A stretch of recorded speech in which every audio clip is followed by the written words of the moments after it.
Welcome to the Fantasy Audiobook. More children, more blessings, starting from marrying a wife to fight for hegemony. Chapter 41. Seeing the excited people, Lu Chen smiled. He believed that these people already had the idea of planting potatoes after seeing the potato yield. After all, compared with potatoes, the yield of wheat is too low. At this time, Lu Chen opened his mouth and said to the people around him, "Quiet down." After seeing King Bei's words, the people fell silent instantly. Their eyes looked directly at Lu Chen, as if hungry wolves were looking at meat. They now want to know whether King Bei will distribute the seeds of this plant to the people. After seeing the crowd quiet down for an instant, Lu Chen said, "The grain you see is called potatoes, which can be used as a staple food. As for the yield, you have also seen it. I have decided to distribute some potatoes to the common people for trial planting, and the common people who try to grow potatoes will not need to pay agricultural taxes for 2 years." Hearing Lu Chen's words, the people became excited again. They didn't expect that King Bei actually planned to give them this magical food for trial planting, and he would also be exempted from 2 years of agricultural tax. At this time, some people couldn't help but kneel down and kowtow to Lu Chen. Seeing the excitement of the people, Lu Chen knew that the promotion of potatoes would not be a big problem.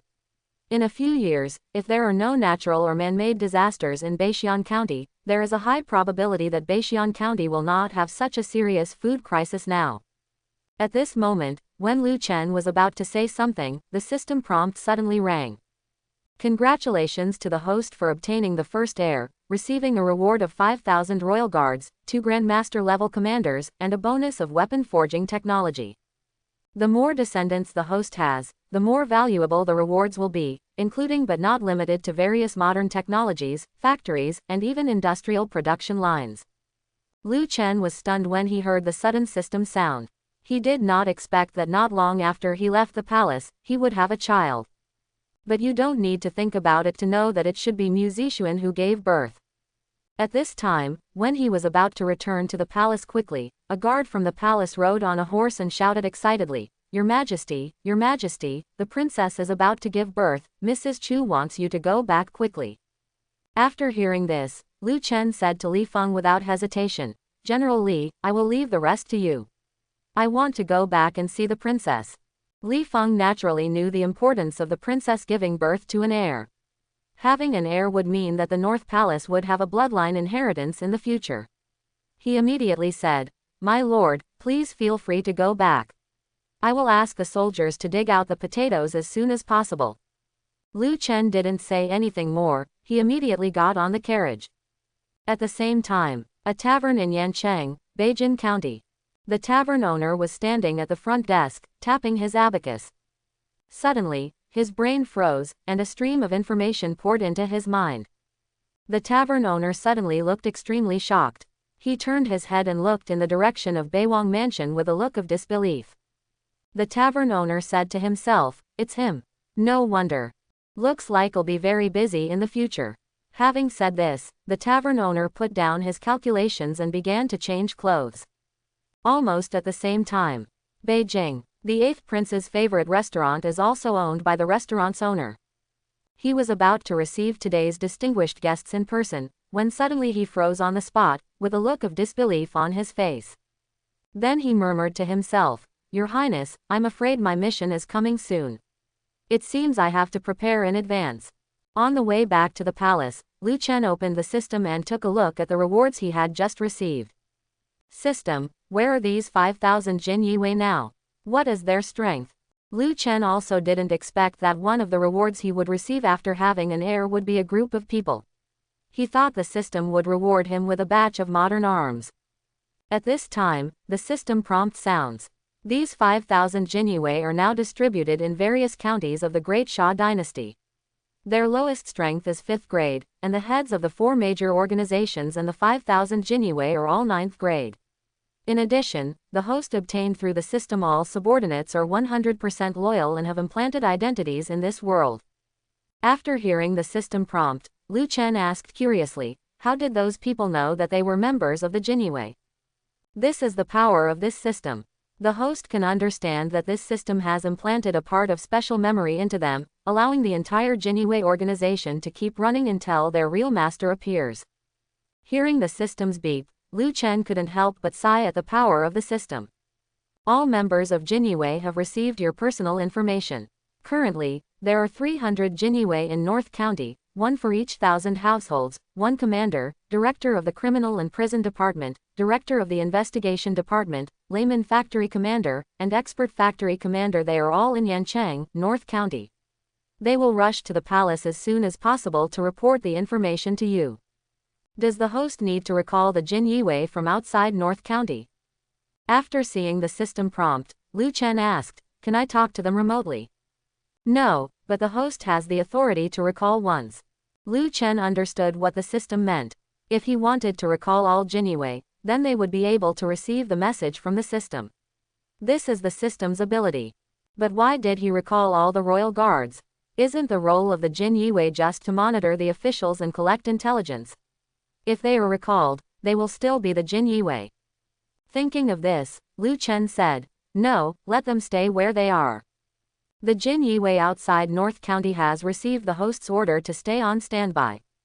After Lu Chen returned to the palace, he quickly went to Mu Zixuan's delivery room.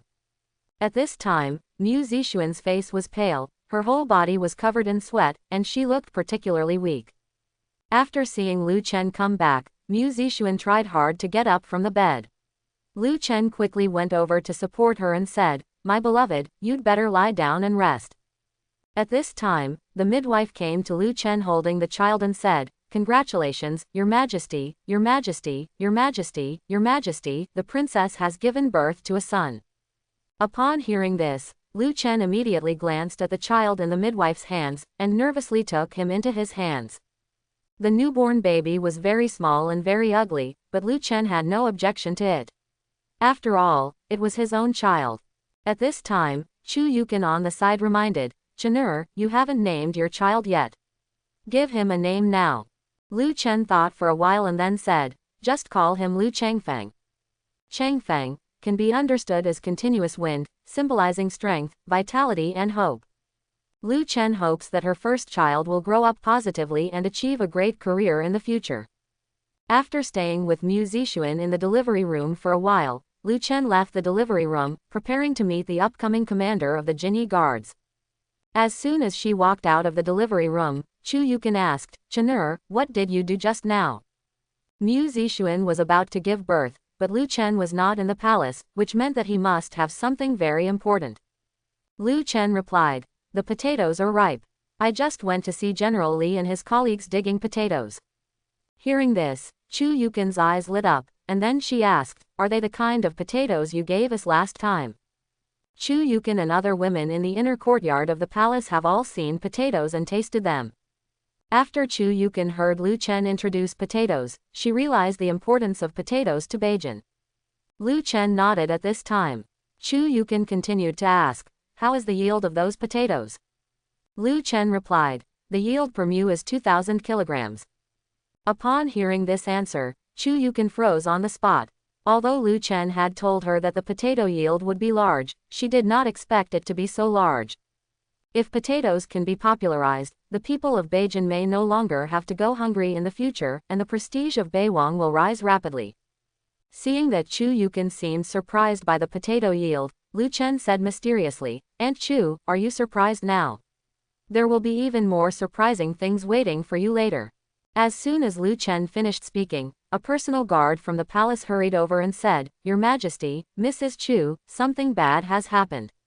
A group of martial artists wearing strange clothes came outside the palace. Recommend a book by a friend, about having many children and many blessings. Click, add bookshelf, to read it in the bookshelf.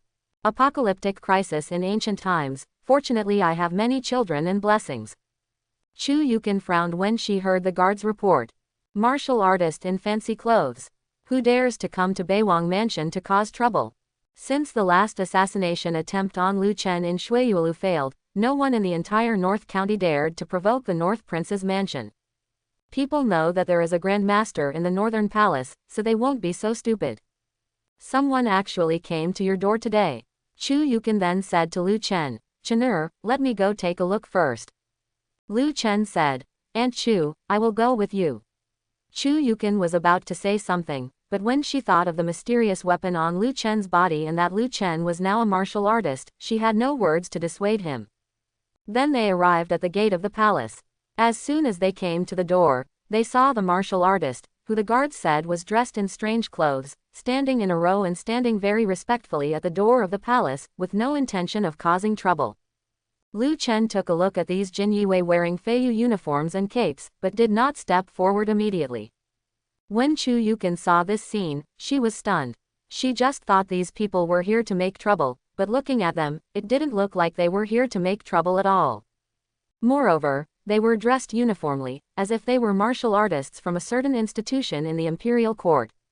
However, she has never heard of any institution wearing this kind of clothes in the Great Xia dynasty. After feeling the state of these people, Chu Yukin frowned and instantly became alert. The man standing at the front, judging from his aura, was definitely no longer inferior to her in strength. The 5 people behind him are also 9th grade. As for the remaining 2 cars with multiple martial artists, almost all of them are 5th grade or above. The last time Shui Yulu sent people to assassinate Lu Chen, they didn't bring so many 5th grade martial artists. What are the origins of these people? What do they want to do when they come to the palace? What worried Chu Yukin the most was the man at the front. That man made Chu Yukin feel a huge threat. She even doubted whether he was a grandmaster. Chu Yukin was about to ask who they were when the leading man stepped forward, knelt down on one knee and said to Lu Chen, "Commander of the Jinyi guards, please ask Qin Yushan to see the prince. My subordinate failed to report his duties to the prince as soon as possible. Please punish me." After Qin Yushan squatted down, the guards behind him also squatted down together. Seeing this scene, Chu Yukin's face was filled with shock. She couldn't figure out when Lu Chen had so many powerful subordinates. You must know that Li Feng, who came to Beijing with Lu Chen, is now only 8th grade. And Lu Chen actually has 5 9th graders, hundreds of 5th graders, and even a master whose strength is suspected to be more than half a step grandmaster. Lu Chen then glanced at Qin Yushan and checked his personal information. Name: Qin Yushan. Identity: Commander of the Jin Yue, the shopkeeper of Beijing Yuelai Tavern. After learning that you were his master, he immediately summoned the Jin Yue from Yancheng to report his duties to you. Strength: Grandmaster. Loyalty: 100. After reading Qin Yushan's personal information, Lu Chen glanced at the other Jinyi guards and found that their loyalty was indeed 100 as the system said. The system was indeed powerful enough, and it was actually able to cultivate so many loyal subordinates for him in advance. Lu Chen then said, "Commander Qin, get up, don't stand at the door of the palace, come in first." Having said this, Lu Chen turned around and walked towards the palace. Occasionally, people would pass by the palace gate. Seeing so many martial artists at the palace gate, they might spread rumors everywhere. If there is anything else, let's wait until we enter the palace. Then Qin Yushan entered the palace with hundreds of subordinates. When they came to the martial arts training ground, Chu Yukin asked curiously next to Lu Chen, "Chen'er, when did you train so many masters, why don't you know about it at all?" If she was just a master, she wouldn't know it was normal, but seeing these Jin Yue wearing the same kind of clothes, Chu Yukin instantly understood that this was an organization. Lu Chen had already established an organization belonging to the palace, but she hadn't heard anything about it, which puzzled Chu Yukin. Lu Chen said with a smile, "Aunt Chu, there are still many things you don't know about me." Hearing this, Chu Yukin rolled her eyes at Lu Chen. But when she thought that Lu Chen was a destined person, Chu Yukin felt relieved. Lu Chen stopped at this time, turned around and said to Qin Yushan, "Commander Qin, please introduce the current situation of the Jinyi guards." "Yes, Your Majesty. There are currently 5,000 Jinyue, distributed in various counties of the Great Xia dynasty. Their strength is above 5th grade. There are 11 martial artists above 9th grade, 2 of whom are grandmasters, that is, subordinates and Commander Liang." Upon hearing Qin Yushan's introduction, Chu Yukin was stunned. Martial artist above 5,000 5th grade. Are they all Jin Yue? And there are 9 9th grade martial artists and 2 grandmasters.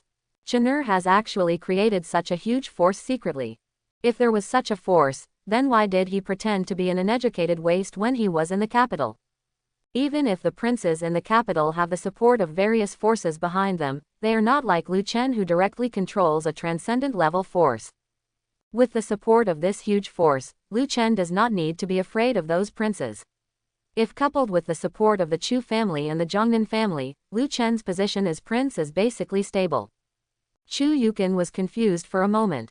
She couldn't figure out the meaning of Lu Chen pretending to be trash in the first place. Of course, she didn't know that Lu Chen had just obtained the Imperial Guard, so it was normal for her not to understand. Lu Chen asked Qin Yushan to introduce Jin Yiwei purely to Chu Yukin. Now that the introduction is over, it's time to get down to business. Commander Qin, please show me the information that Jin Yiwei has collected recently. After Lu Chen finished speaking, the Jin Yiwei soldiers behind Qin Yushan came to Lu Chen carrying several large boxes. Your Majesty, this is the information about the great Xia dynasty that Jin Yiwei has collected this year. Please take a look at it. Seeing the information in so many boxes, Lu Chen was stunned for a moment. He would definitely not be able to finish it today. Then he said to Qin Yushan, move this information to my study later. Commander Qin, and me. Wang, please tell me if anything has happened in the capital recently. Seeing Lu Chen asking about matters in the capital, Qin Yushan immediately replied, Your Majesty, I received a letter from my colleagues in the capital yesterday. A major event has happened in the capital recently. After hearing this, Lu Chen and Chu Yukin's expressions immediately became serious. Qin Yushan continued to report, the remnants of the Chen kingdom failed to assassinate His Majesty and fled the capital. Although His Majesty had sent people to search the entire capital, no trace of the assassins was found. In the end, His Majesty's shadow guards found out that they were generals from Duke Emu's mansion. Those assassins were sent out of the capital. Now the entire Duke Emu's mansion has been imprisoned and is awaiting trial. After hearing what Qin Yushan reported, Lu Chen's brain was stunned. He didn't expect that his cheap father-in-law would get into trouble again so soon. When the Zhou family rebelled, Duke Emu's mansion was implicated once. That time Mu Chengtian took out the Iron Scroll to save the entire Duke Emu's mansion. It had only been more than a year, but something like this happened again in Mu Guogong's mansion. Lu Chen somewhat doubted whether his father-in-law was really that stupid. Even if he was really rebellious, he wouldn't have colluded with the remnants of the Chen kingdom again in such a short period of time. He is not a fool. Now Emperor Xia is in his prime, and his realm has broken through to the Grand Master realm. It will definitely not be a problem to live for more than 100 years. It would be so easy to assassinate Emperor Xia and overthrow the Xia dynasty. At this time, Chu Yukin quickly said to Lu Chen, Chener, Zixuan just gave birth to a child. She must not let her know about this. Although there is no such thing as postpartum depression in this era, people in this era also know that women are more emotionally sensitive after giving birth. If Mu Zixuan knew that the whole Mu family was imprisoned, it would probably affect her recovery. Lu Chen said, Yes, I understand. Having said this, Lu Chen looked at Qin Yushan and asked, Commander Qin, is my father injured in any way? Qin Yushan replied, Back to Your Majesty was not injured. It is said that when the remnants of the Chen kingdom assassinated Your Majesty, the Imperial Master was in front of Your Majesty. Hearing this, Lu Chen laughed. Then he said, Are these remnants of the Chen kingdom really so stupid? How dare they assassinate a Grand Master in front of a Great Grand Master? Although Situ Ce never said that he was the Great Grand Master, it was no secret that he was the Great Grand Master. After all, he was the pillar of the Great Xia dynasty. Without the strength of the Great Grand Master, how could he be called the pillar of the country? When the remnants of the Chen kingdom assassinated Emperor Xia, did they really not do any homework at all? Lu Chen continued to ask, How many assassins did the remnants of the Chen kingdom send to assassinate my father? What is the strength of these assassins? Qin Yushan replied, According to the intelligence collected by colleagues in the capital, the remnants of the Chen kingdom sent a total of 30 assassins to lurk into the palace. Most of these assassins are around 6th grade in strength, and the strongest among them is half-step Grandmaster. There are 2 half-step Grandmasters in total. After hearing Qin Yushan's report, Lu Chen didn't know how to complain. Send 30 assassins and 2 half-step Grandmasters to a heavily guarded place like the palace to assassinate a Grandmaster. Moreover, They didn't ask beforehand whether there were any powerful people around the emperor. There was something wrong with the minds of these assassins. Lu Chen even doubted whether these remnants of the Chen kingdom were really remnants of the Chen kingdom. Lu Chen then asked, "Have Jin Yiwei investigated these remnants of the Chen kingdom? Are they really the remnants of the Chen kingdom?" Qin Yushan said, "Back to your lord." Commander Liang sent people to investigate and confirmed that the remnants of the Chen state had indeed entered the palace. However, after Commander Liang's investigation, I am afraid that the escape of the remnants of the Chen state from the capital has nothing to do with Duke Emu's mansion. Qin Yushan also knew what Lu Chen wanted to know, so he directly told Liang Zong's investigation. After hearing Qin Yushan's words, Lu Chen fell into silence. Emperor Xia first used the Zhou family's rebellion to make a fuss and took away the death-free Iron Scroll from Mu Guogong's mansion, then relieved Mu Chengtian of his military power, and finally disbanded the Huban army and assigned the officers and soldiers of the Huban army to other military camps. Now he is using the remnants of the Chen kingdom to imprison the whole family of Duke Mu. His father is planning to get rid of the trouble and kill the donkey. Even if Lu Chen is a political novice, he basically understands what Emperor Xia wants to do. Mu Chengtian and Zhou Wangtian, who rebelled more than a year ago, are known as the two heavenly kings of the Great Xia dynasty. Now that Zhou Wangtian has been destroyed, there is another Mu Chengtian who is about to go. With the destruction of their two heavenly kings, Emperor Xia's control over the Great Xia dynasty reached a height never seen before in the history of the Great Xia dynasty. He took all the military power into his own hands. What was he planning to do? Seeing that Lu Chen didn't speak for a long time, Chu Yukan sighed and said, "Chenur, your father is probably planning to take action against the noble family." Hearing this, Lu Chen reacted. "My father, the emperor, is trying every means to take back military power. He must have something to do. Otherwise, why would he risk destabilizing the country and go all out to take back military power? If you want to attack a noble family, you really need to have soldiers on hand. I didn't expect that my father would have such courage." Throughout the dynasties, not many emperors dared to attack aristocratic families casually. It is said that, 1,000-year-old family, 100-year dynasty. Even if a dynasty is overthrown, those families will still exist, and it has become common for aristocratic families to monopolize the court. Lu Chen had to admire his father for being so motivated. But then again, his current situation is a bit embarrassing. First of all, his mother's family comes from the Chu family, the largest of the Jiangnan aristocratic families. Secondly, his princess is Mu Chengtian's daughter. Lu Chen then looked at Qin Yushan and asked, "Has the imperial court said what to do with my princess?" Qin Yushan replied, "This issue has been debated several times in the court. The 8th prince's faction believed that the princess should be brought back to the capital to deal with it together, while the eldest prince believed that the princess was already the prince's wife and should not continue to be regarded as Duke Mu."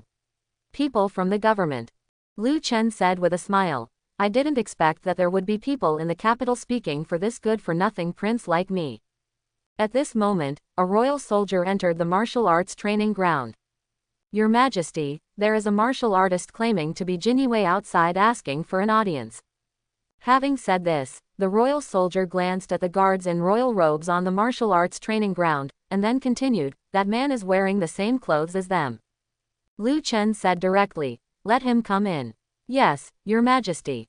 Afterwards, the royal soldiers entered the martial arts training ground with the later armored guard. When the Jin Yiwei soldier saw Lu Chen, he immediately knelt down and said, "See you, Your Majesty." Lu Chen said, "Get up." Lu Chen originally thought that the Jinyi guard had just arrived at the palace because of the long distance. However, after the Jinyi guard stood up, he immediately took out a bamboo tube from his waist and handed it to Lu Chen. "Your Majesty, I have received a letter from the capital. The Duke of Mu is suspected of colluding with the remnants of the Chen state and has been exiled to the northwest by His Majesty." Lu Chen was a little surprised. He had just taken over Jinyue and the Jinyue intelligence agency was already in operation. Lu Chen immediately took the bamboo tube from the Jinyue soldier, took out a piece of information from it, and read it carefully. Through the content of the intelligence, Lu Chen instantly understood that this was a routine exchange of information between Jinyue, and it was not because the Jinyue in the capital knew in advance that he, the Northern King, was their master. Seeing that Lu Chen's face was a little solemn, Chu Yukan asked, "Chen'er, what's wrong?" Lu Chen replied. Commander Liang said in this intelligence that when Mu Guogong was exiled to the northwest, he would be assassinated by many forces. Now that Mu Guogong's skills have been abolished, he is just an ordinary person. Mu Guogong's mansion, the whole family will probably not be able to make it to the northwest. Officials in ancient times were generally the most likely to get into trouble on their way to exile. The power in the hands of the exiled official is gone, and those who usually offend him are no longer afraid of him. Those enemies are likely to send murderers to kill the exiled official in retaliation. Moreover, the political opponents who are still in the court do not want these exiled people to eventually return to the court, and will try their best to kill the exiled officials. What's more, Mu Chengtian was a general who once had a great reputation in the Huban army. Back then, Mu Chengtian offended many people in order to help Emperor Sha fight for the throne. These people all want to kill Mu Chengtian. Mu Chengtian is now a tiger with his teeth pulled out, and his enemy will not let this opportunity pass him by. What Lu Chen is thinking now is whether to save his cheap father-in-law. With his current strength, if he wants to save him, it is not impossible. After all, he already has Jin Yiwei in his hands. Moreover, Mu Chengtian was the father of his own princess, so it would not be good if he just refused to save her. After a long while, Lu Chen asked, "If you are exiled to the northwest, it shouldn't be that far from Beijing, right?" Qin Yushan replied, "Yes, Your Majesty." Lu Chen glanced at the information in his hand again, and then said, "This information was passed in 4 days ago. I am afraid that Mu Guogong's family is already on the way to be exiled. If I want to save their family, I don't know where to come. Not in time." Upon hearing Lu Chen's words, Qin Yushan immediately said, "Please rest assured, Your Majesty, I believe Commander Liang Zong should know what to do after learning that you are the master." If Liang Zong didn't know that his master was the king of the north, he would definitely not rescue Duke Emu's mansion. But since he already knows that the master of their Jin Yiwei is King Bei, and Duke Mu is the father-in-law of King Bei, he will definitely take action to rescue Duke Emu's mansion as soon as possible, and then wait for the next order from King Bei. Lu Chen thought for a while, and now he can only hope that the commander of the Jin Yiwei who he has not met can understand something. Then Lu Chen said to Qin Yushan, "Send a message to Commander Liang and ask him to rescue Mu Guogong's family and try to disguise them as dead, and then find a way to send them to Beijing." Qin Yushan clasped his fists and said, "Yes, Your Majesty." Lu Chen glanced at the heads of the 4 major Jin Yiwei organizations at this time, and then said, "Jin Yiwei cannot appear in public for the time being. Whatever you were doing before, you will continue to do what you will do next. Although the Jinyi guards are nothing compared to the shadow guards of the great Xia dynasty. But as a prince on the border, with such a large and complete intelligence agency, this will obviously arouse suspicion from others. As a prince, he sent people to lurk in various counties of the great Xia dynasty to monitor officials and collect intelligence. What did he want to do? It's not obvious that they want to rebel. Lu Chen is not that stupid. Jin Yiwei can just continue to hide in the dark. At the same time, Beijing, Heavenly Prison. A tall and powerful middle-aged man wearing a prison uniform was being tied to the prison frame. The man's hair was disheveled and his face looked very tired. After learning that he was about to be exiled, Mu Chengtian couldn't help laughing. "Ha ha ha ha, ridiculous, really ridiculous. Lu Xingqiu, in order to save you, I risked my life and led 100 people deep into the enemy's territory to desperately bring you out. I also supported you with everything I had when you were fighting for the throne. Unexpectedly, I failed. Here's what happened today. The heart of an emperor has been indifferent since ancient times. Today I have seen it." The cells next to Mu Chengtian were incarcerated with family members of Duke Emu's mansion. After Mu Chengtian finished speaking, a young man in prison clothes asked, "Dad, can we reach the northwest alive?" The young man who spoke was Mu Chengtian's second son Mu Xingping, who was also Mu Zixuan's second brother. He had lived in Mu Guogong's mansion since he was a child and was relatively sensitive to politics, so he knew very well that his family's exile to the northwest was just an excuse. Emperor Sha would definitely not let them reach the northwest safely. Even if Emperor Sha didn't kill them, the former enemies of Duke Emu's mansion would not let them survive safely. Now that all the men in their family have had their powers deactivated, they are all ordinary people. If they were to be assassinated by a martial artist on the road, they would have no ability to resist. After hearing what his second son said, Mu Chengtian fell into silence. Because he also knew that Emperor Sha would not see him reach the northwest alive, and his enemies would not let him continue to live. He and his family would die in the exile road. Emperor Sha did not kill them directly, but chose to exile their whole family. He was just afraid that others would say that he killed the hero, and that people would poke his spine. At this time, Mu Chengtian's eldest son Mu Jingwu said, "Dad, my little sister won't be implicated, right? There is no doubt that these people will die." Mu Jingwu is only worried that his sister, who has married King Bei, will also be implicated. Hearing this, Mu Chengtian sighed and still did not speak. King Bei is just an uneducated waste, and his character is also relatively weak and incompetent. He heard that after King Bei went to Beijing, he raised many women in the palace and had fun every day. His daughters took care of the entire palace. Judging from the character of King Bei, even if the court did not deal with his daughter, King Bei might be afraid of the court's punishment and drive his daughter out of the palace, or directly divorce his wife. After everyone in Duke Mu's palace died, Mu Zixuan would be helpless, and King Bei wouldn't have to worry about anyone causing trouble for him. When Mu Chengtian thinks about his daughter's future situation, he feels hatred in his heart. He was really blind back then, so he chose to support Lu Xingqiu, a white-eyed wolf, to the throne. At this time, a jailer opened the cell where Mu Chengtian was held alone. At this time, a man walked in and said to the jailer next to him, "You go out first. I have a few words to speak to Mu." "Okay, cell boss." Then the jailer left the cell, leaving only the man to the south of Mu Chengtian. When the Mu family members in the next cell saw someone entering Mu Chengtian's cell, they all looked towards Mu Chengtian. Mu Chengtian took a look at the man in front of him, chuckled and said, "Is it Lu Xingqiu who asked you to come?" When the man was about to die, Mu Chengtian no longer respected Emperor Sha so much that he directly called him by his name. Hearing this, the man just smiled. Then he walked up to Mu Chengtian and opened all the iron locks that locked Mu Chengtian. Seeing this scene, the Mu family members were a little confused and didn't know why the cell leader did this.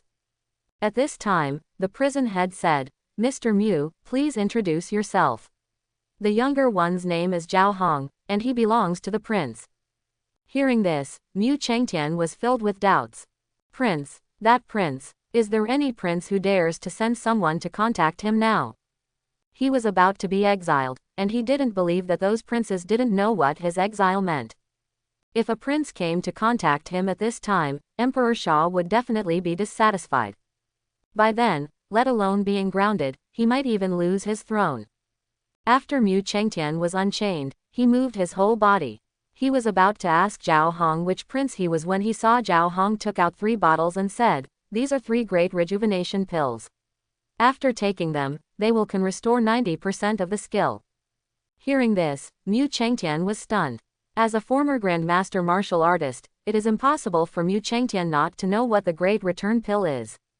But he had only heard of it before, never seen it before. It is rumored that Dahuan Dan can make people resurrection from the dead and completely restore a person's skills. Although the rumors are a bit exaggerated, it is definitely no problem to restore the power. There is a Great Return Pill in the palace.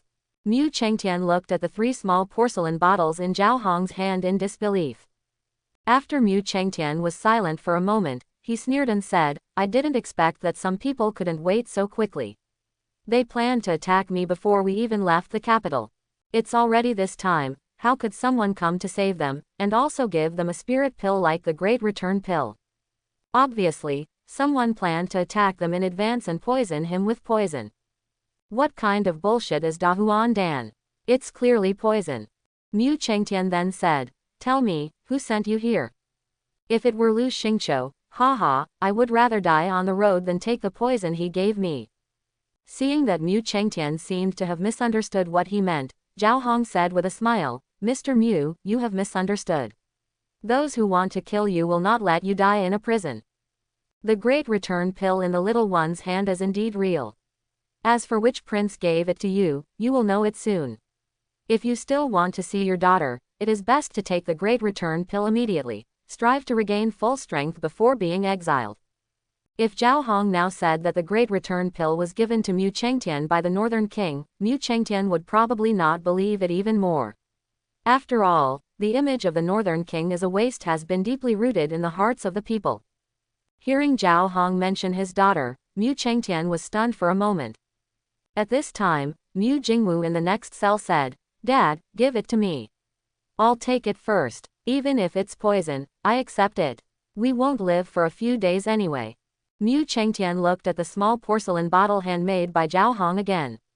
After pondering for a moment, he finally grabbed the porcelain bottle from Zhao Hong's hand, then opened a bottle and threw the elixir inside into his mouth. Just when Mu Chengtian was ready to face death, he found that his internal strength began to recover, and he suddenly felt extremely comfortable. Soon, he felt that his skills were back. Although he had not fully recovered, he now had the strength of a 9th-grade martial artist. Mu Chengtian looked at the 2 small porcelain bottles left in his hands in disbelief. Is this really the Great Return pill? How can this be? The Great Returning pill can only be found in the palace. Even the Great Grand Master would covet this kind of elixir that could restore one's power, let alone the Grand Master. One pill is already extremely precious, but now the prison boss in front of me actually gave him 3 pills. If people knew that there were 3 Great Return pills among the people, the whole capital would probably be in chaos.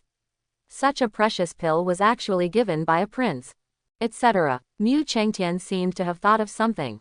The prison leader in front of him seemed to just say that this was a pill given to him by a certain prince, but he did not say that this prince was the child of Emperor Xia. There are many princes in the Great Xia dynasty, and it is not only the current prince who can confer king, but also a certain vassal prince. Is it possible that a feudal king wants to rebel, so he plans to win over him? Thinking of this, Mu Chengtian instantly confirmed his thoughts. This must be the case, otherwise how could the other party be willing to use the Sanmei Dawan Dan to help him and his 2 sons recover their skills? But having said that, even if the prince wanted to rebel, it didn't matter to him. Lu Xingqiu is just a white-eyed wolf, so what if he goes against him? Thinking of this, Mu Chengtian immediately said to Zhao Hong, "Thank you very much. I will go back and tell your prince that no matter what he wants me to do, I, Mu Chengtian, will accompany him." Having said this, Mu Chengtian threw the 2 small porcelain bottles in his hands to Mu Jingwu and Mu Xingping in the next cell. After Mu Jingwu and Mu Xingping took the small porcelain bottle, they drank it without saying a word. When the 2 of them felt the power restored in their bodies, they also showed expressions of disbelief. This is actually not poison, but a real Great Return elixir. So, their father has also recovered his skills. If this is the case, they can resist a little bit on the way and avoid being massacred one-sidedly by others. As for whether they can reach the northwest alive, it just depends on fate. Zhao Hong said, "Okay, Duke Mu, I will convey your words to the prince. I won't bother you little ones." Then Zhao Hong turned around and left the cell. After the cell was closed again, Mu Xingping immediately asked, "Dad, which prince is it that dares to give us the elixir at this time, and it is also the rumored Great Return elixir?" Mu Chengtian was silent for a moment, and then said, "It seems that some vassal kings can't sit still, and want to take advantage of Lu Xingqiu to deal with the aristocratic family, and unite the aristocratic families to rebel against Lu Xingqiu. The aristocratic family had long known that Lu Xingqiu might take action against them, so they could not sit still and wait for death. The most likely possibility was that they would support a certain vassal king, and then overthrow Lu Xingqiu's rule and replace him with another person as emperor. Just like how the aristocratic family helped Lu Xingqiu ascend to the throne." After hearing what Mu Chengtian said, Mu Jingwu asked from the side, "Dad, what should we do?" Mu Chengtian chuckled and said, "What should I do? I was the one who sent Lu Xingqiu to the throne. Since he has turned his back on me, don't blame me for pulling him down." Mu Chengtian has already thought about it. If someone really wants to go against the grain, then he will definitely support that person. Obviously, these 3 Great Return pills are the sincerity of the other party, otherwise the other party would not be able to send such precious pills to them. I just don't know who that prince is. There were not many vassal kings in Daxia who had the ability to rebel. Although Daxia gave some princes great rights, Lu Xingqiu liked to add sand to those fiefdoms that had greater potential for development. If you really can't control it, just let the shadow guards take action to solve the possible disaster in advance. It's not like Lu Xingqiu has done this kind of thing before. Mu Chengtian knew that a prince was killed by Lu Xingqiu's shadow guard. After that prince was killed by the shadow guard, the court also shifted all the blame to the feudal prince's fiefdom. According to his long history, he imprisoned the feudal king with the intention of treason. After thinking for a moment, Mu Chengtian finally didn't expect that the vassal king would win over him, so he had to give up. Anyway, after he went out, he would know who was trying to win over him. At the same time, Xuanyu Palace. In the gauze tent, filled with smoke, a woman in white plain clothes was sitting in front of the guqin, playing the guqin seriously. The woman was tall and graceful. At this time, the breeze blew, blowing the gauze in front of the door, revealing some of the woman's beautiful moon face.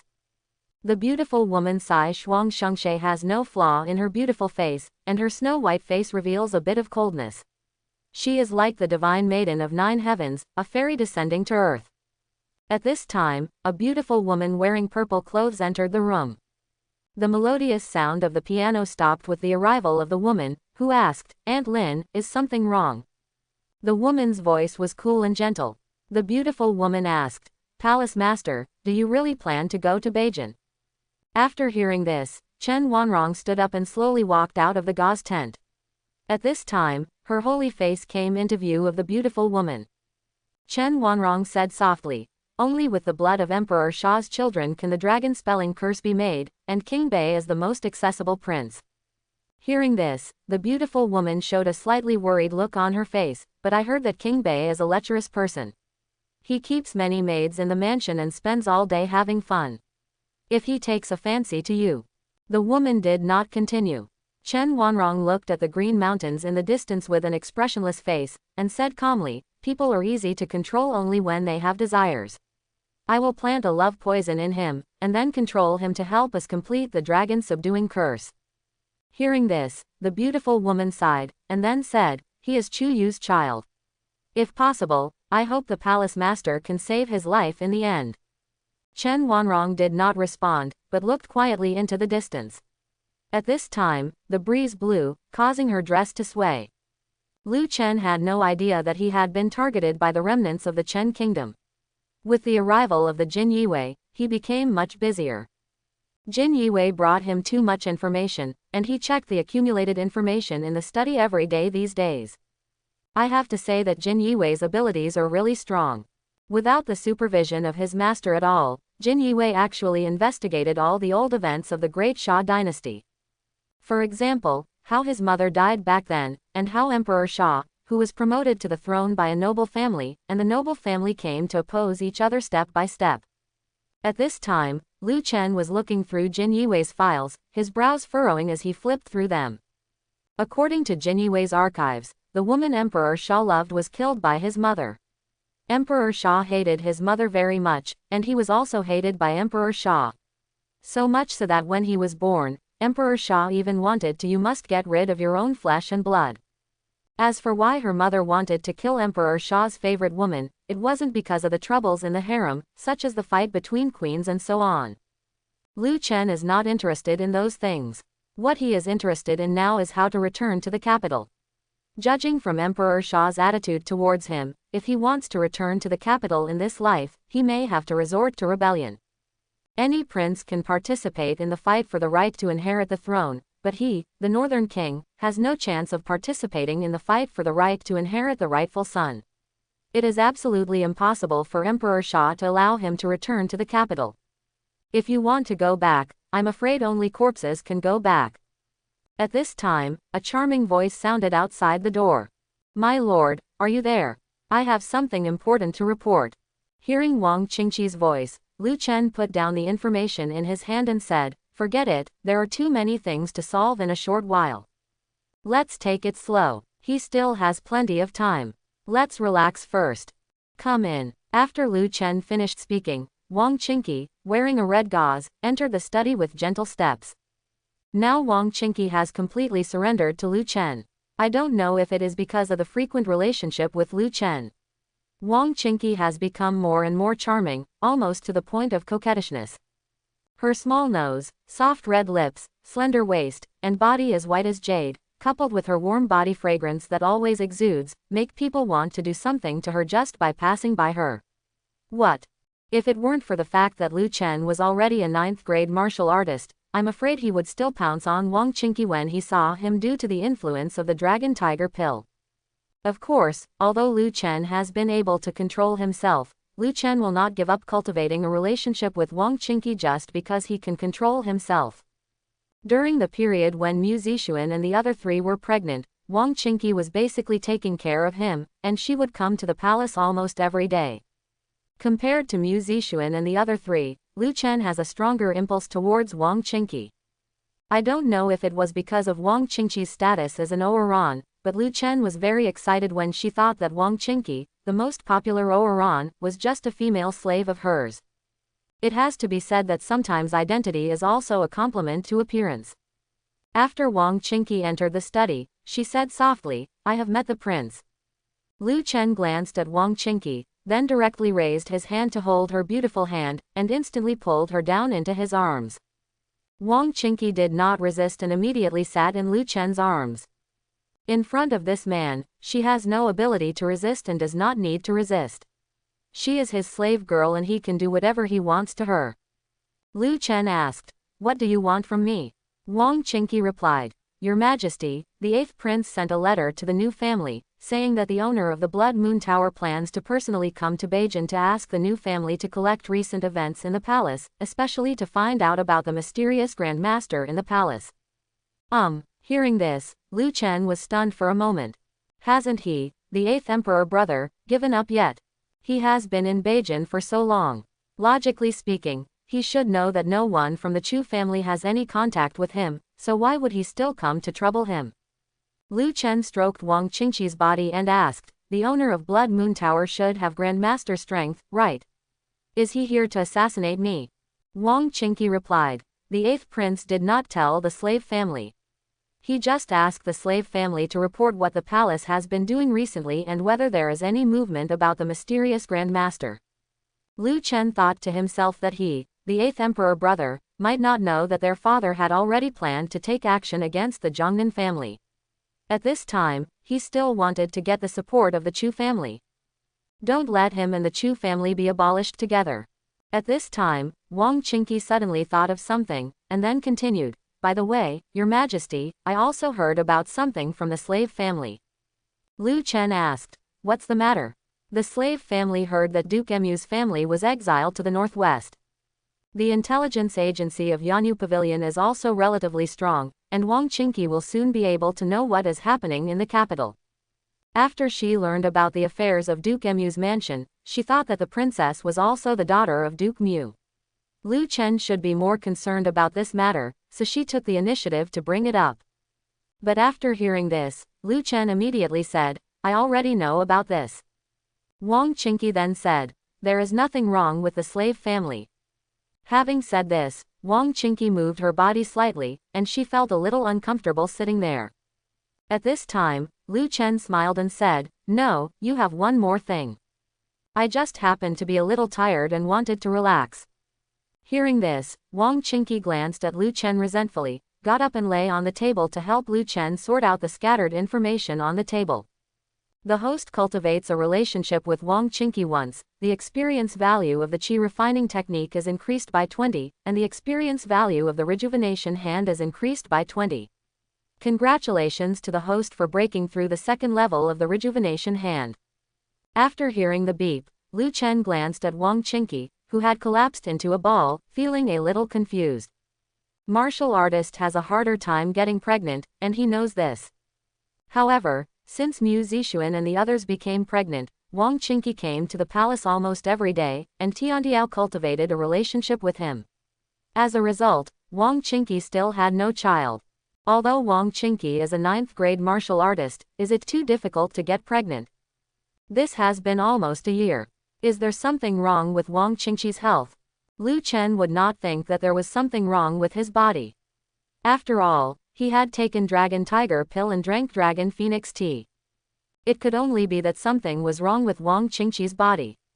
Lu Chen thought for a moment, and then used his rejuvenating hand to check Wang Qingqi's body.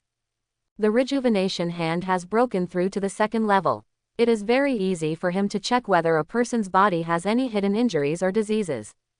When he put his hand on Wang Qingqi's belly, the situation inside Wang Qingqi's body instantly appeared in his mind.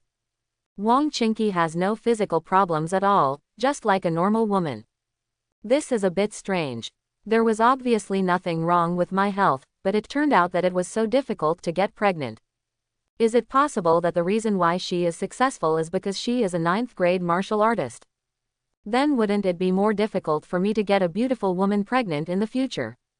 At this moment, Wang Qingqi suddenly said, "My lord, when do you plan to eat your Aunt Chu?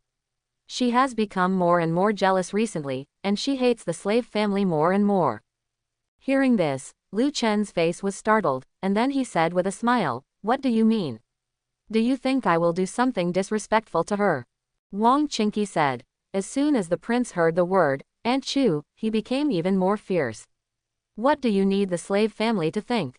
Lu Chen chuckled, and then said, "It seems that you still don't understand what a female slave is, and you dare to interfere in my king's affairs. I must educate you well today." "Ah, Your Majesty, I realize my mistake." "Well, good brother." When Wang Qingqi left Lu Chen's study, her clothes were disheveled, her hair was disheveled, and her face was flushed.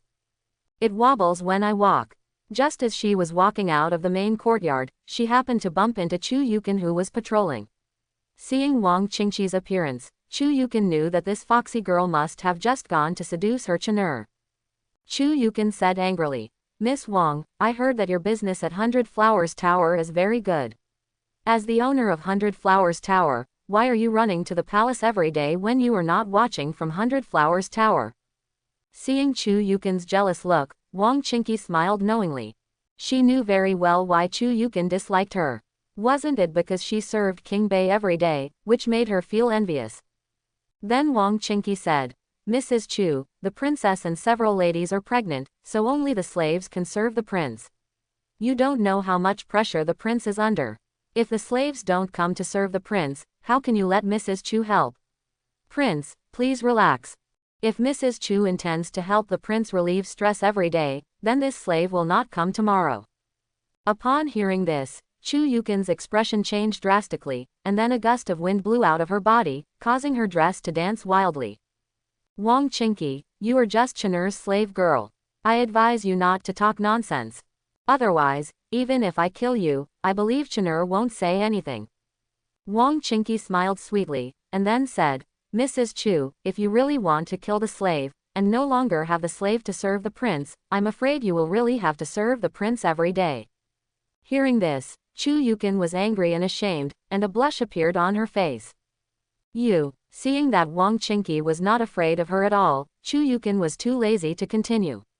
She turned around and walked towards the other side of the palace, saying as she walked, "It's just a tool used by Chun'er to release evil thoughts.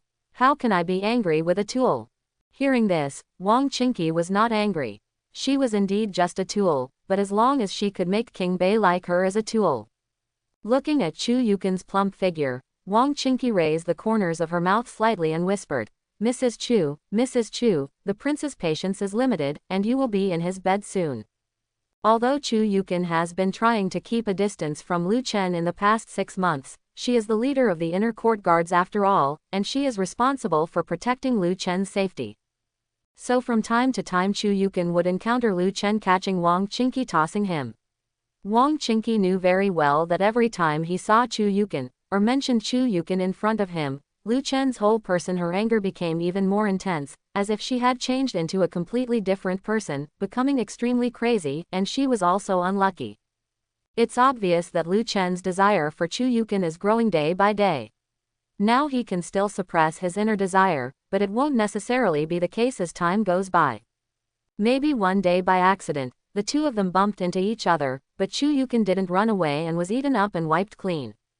After Chu Yukin's figure disappeared from sight, Wang Qingqi turned around and continued to leave the yard, but as soon as she turned around, she saw Mu Zixuan again. After Mu Zixuan gave birth, she rested for a while. Now she has basically recovered and is able to get out of bed and walk. Unlike when facing Chu Yukin, Wang Qingqi still respected the Princess Mu Zixuan very much. After seeing Mu Zixuan, Wang Qingqi immediately said, "I have met the princess." Mu Zixuan smiled slightly, nodded and said, "Miss Wang, please get up." Mu Zixuan knew that Wang Qingqi was Lu Chen's plaything, so she didn't care at all about Wang Qingqi's frequent visits to the inner courtyard. This is the case in this era. Most mistresses don't care if their husbands have concubines or female slaves. The same is true for Mu Zixuan. Mu Zixuan asked at this time, "Is the prince inside?" Wang Qingqi replied, "Your Majesty is in the study now." Mu Zixuan said, "Okay, Miss Wang, just go and do whatever you want. I will go and see the prince." Mu Zixuan now looks more and more like a princess, and her words and actions reveal the aura of a superior. Wang Qingqi was about to leave when something suddenly occurred to her, and she immediately said, "By the way, Princess, I have something to trouble the princess. I wonder if the princess is willing to listen." Hearing this, Mu Zixuan asked doubtfully, "What's the matter? Miss Wang, please tell me." Wang Qingqi looked at the location of Lu Chen's study, and then said, "Princess, is it time for the prince to take concubines? The princess will be a slave and talk too much." Ever since Lu Chen's wife and concubine became pregnant, Wang Qingqi had been waiting for Lu Chen every day. Even if she was a 9th grade martial artist, she couldn't handle it anymore. Now that Mu Zixuan has just given birth to a child, it is impossible for her to serve Lu Chen. Then she, a slave girl, will continue to serve Lu Chen. Although she was just a slave girl and it was not her responsibility to take concubines, she couldn't bear it anymore.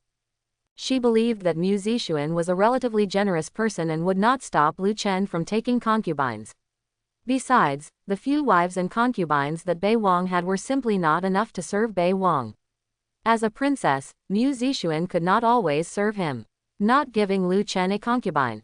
Hearing Wang Qingqi's words, Mu Zixuan reacted instantly.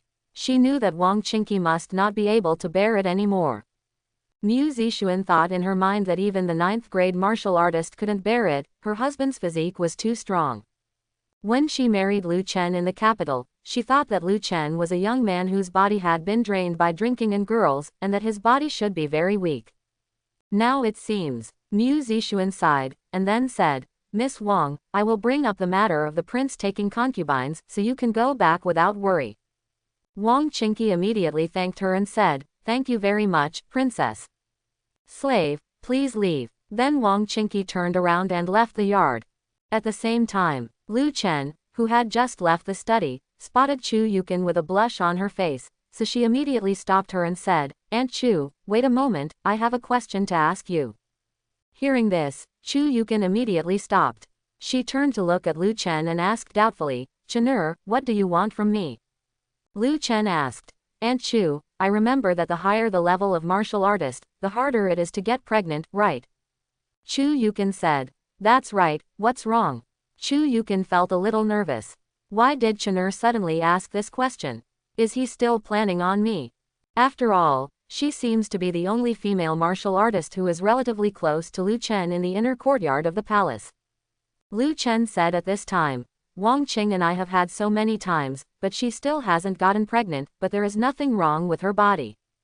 Even if the higher the level of martial artist, the harder it is to get pregnant, but it's not like half a year has passed and her body still hasn't responded at all, right?" Chu Yukin was relieved when she heard Lu Chen talking about Wang Qingqi. It turned out that she was talking about Wang Qingqi, and she thought Lu Chen was trying to trick her. Chu Yukin smiled and then replied, "Chen'er, don't you know that a martial artist above 5th grade can use internal force to expel some impurities from the body? Many martial artists have been poisoned. As long as the poison is not too violent, they can use internal force to expel it." Lu Chen was slightly stunned after hearing Chu Yukin's answer. "Is that so?" He asked why Wang Qingqi had no health problems, but after more than half a year, her stomach didn't react at all. Okay, this slave girl actually dared to expel the feelings she conveyed to her without authorization. Next time he sees her, he must give her a good deal and let her know how good he is as a master. This guy actually hid it from me for more than half a year. He even wondered for a while whether there was something wrong with his body, and it was her problem that he had been doing for a long time. Chu Yukin reminded her at this time, Chanur, although Wang Qingqi is a 9th grade martial artist, her apparent identity is the Oran of 100 Flowers Tower. If it's just for fun, there's no problem, but if you want to hire her if you become a concubine, I'm afraid it will affect your reputation. Chu Yukin did have some prejudices against Wang Qingqi, but her reminder was not unreasonable. In this era, status is very important. Even if an Oran becomes a good person or is bought back by a wealthy family, most of them cannot become concubines. What's more, Lu Chen is still a prince. If a prince takes an Oran as his concubine, people will laugh at him if it is spread. Hearing Chu Yukin's reminder, Lu Chen smiled and said, Aunt Chu, don't you think taking her as my concubine can buy me more time to grow up? Hearing Lu Chen's words, Chu Yukin was stunned for a moment, and then asked, You mean you want to continue to taint yourself, paralyze the court, and make the court think that you are still the good-for-nothing prince? Lu Chen said, These are troubled times. Although Beijing is not under the attention of the court, there are still many people staring at Beijing. My every move is particularly important. Chu Yukin thought for a moment, sighed softly and said, Chanur, you have grown up now and have your own ideas. Just do whatever you want to do. If you have any trouble, you can talk to your aunt and I will persuade you. Your grandpa, let him help you. Hearing this, Lu Chen smiled and said, Aunt Chu, I did encounter a problem recently. Chu Yukin asked with concern, What's the trouble? Lu Chen replied, When I was practicing martial arts recently, I always felt that there was a qi hovering in the dantian in my body. This made me feel very uncomfortable. How about you check it for me and see what's going on? Hearing this, Chu Yukin was stunned for a moment. When Lu Chen was young, she often checked Lu Chen's body. However, since Lu Chen was already so old and had his own princess, it was not appropriate for her to check his body at this time. After all, we are adults, and there are differences between men and women. Chu Yukin thought for a while and then said, Chanur, you are an adult now. It is not appropriate for my aunt to check your body again. I will ask General Li to check you later. He should be able to tell that it is something is wrong. Hearing this, Lu Chen said, Aunt Chu, General Li is just an 8th grade martial artist, and he just broke through the 8th grade not long ago. He has no experience as you. Chu Yukin then said, Don't you still have the Jinyi guards? Commander Qin should still be in Yancheng. He is the Grand Master. Let him check. Chu Yukin said she had no intention of checking Lu Chen's body in person because she was afraid that there would be another close contact later. After hearing Chu Yukin's words, Lu Chen sighed deeply, and then said, Oh, I understand, Aunt Chu dislikes me. Chu Yukin immediately said, Chanur, how can you say that? I am your aunt, how can I dislike you? Lu Chen said, You used to check my body when I was little, but now that I've grown up, you don't check me up anymore. Don't you dislike me? Hearing this, a blush appeared on Chu Yukin's face, and the blush even spread to her neck. Just as Chu Yukin was about to say something, Lu Chen turned around and said, Aunt Chu, forget it if you don't want to help me check. If something really happens, just die. You don't care about me anyway. Hearing this, Chu Yukin's brain froze, and then she said angrily, Chanur, how can you talk about life and death at will? After finishing her words, Chu Yukin raised her hand and grabbed Lu Chen's wrist. The corners of Lu Chen's mouth raised slightly, but his back was to Chu Yukin, so Chu Yukin couldn't see it. Lu Chen had already discovered that Chu Yukin had been trying every means to avoid him recently. Of course, Lu Chen also understood why. Chu Yukin was afraid of having a conflict with her and eventually becoming her own woman. After all, she is a relatively traditional woman and cannot accept this kind of thing for a while.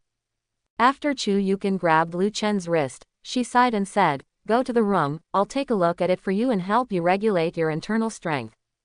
Chu Yukin had actually wanted to see how Lu Chen's health was doing for a long time. Although Lu Chen had a connection with the immortal, martial arts training was a personal matter after all, and no one knew whether something would go wrong. But when Chu Yukin thought about what happened before, and she knew that Lu Chen, this little villain, had been coveting her body, she could only suppress her inner thoughts and never offered to help Lu Chen. Look at the body. Seeing that Chu Yukin agreed, Lu Chen immediately said, Then I'll trouble Aunt Chu. Then the two came to the study room. After smelling a strange smell in the study, Chu Yukin had a strange look on her face. What does this smell like? Why does it smell so bad? Although Chu Yukin is already 28, almost 29, she has never been exposed to that kind of thing, so she still doesn't understand some things. Lu Chen said calmly, "This is the new perfume developed by Wangfu." Chu Yukin said in surprise, "Perfume? No one would buy a perfume with this smell, right?" At this point, Chu Yukin also smelled the air, and then continued, "Is it possible that you were exposed to this kind of perfume, which caused your body to have problems while practicing martial arts?" Sometimes when martial arts training goes wrong, it is often caused by the environment, so Chu Yukin wondered if the smell was too pungent, which caused her Chun'er to have some physical problems while practicing martial arts. Lu Chen said, "I don't know, maybe there is a reason for this."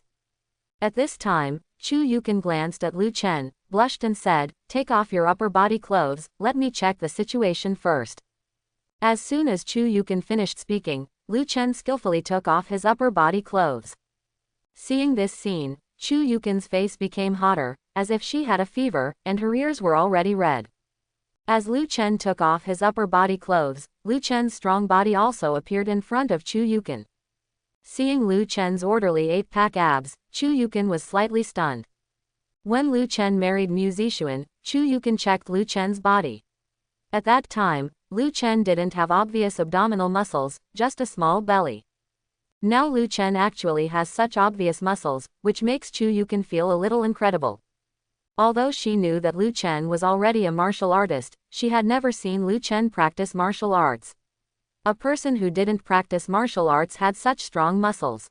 Honestly, it's surprising. Although the muscles on Lu Chen's body are obvious, they are not particularly exaggerated, unlike those modern muscular men. Lu Chen's muscles were in perfect shape. Seeing his figure, Chu Yukin felt a little confused. Chu Yukin held back and said, "Chun'er, although you are already a martial artist, my aunt has never seen you practicing martial arts. Why is your body so strong?" Lu Chen smiled and replied, "Aunt Chu, who said I don't practice martial arts? Don't I practice martial arts every day these days?" Hearing this, Chu Yukin asked doubtfully, "Then why didn't I see it?" Lu Chen said, "I usually practice martial arts in my room, and I need Wang Qingqi's cooperation. It's normal that you didn't see it." Hearing this, Chu Yukin instantly understood what Lu Chen meant. She rolled her eyes at Lu Chen and said, "You little rascal, are you practicing martial arts?" Lu Chen said shamelessly, "Aunt Chu, you don't understand. There are many ways to practice martial arts." Chu Yukin snorted lightly and did not continue the topic with Lu Chen. "Chun'er, please tell me, you are uncomfortable in that position."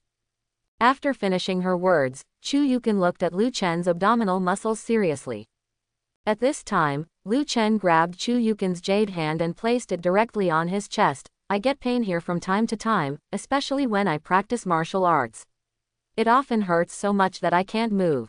Seeing Lu Chen holding her hand, Chu Yukin subconsciously wanted to break away, but after hearing Lu Chen's words, Chu Yukin didn't take it to heart. She carefully sensed Lu Chen's situation.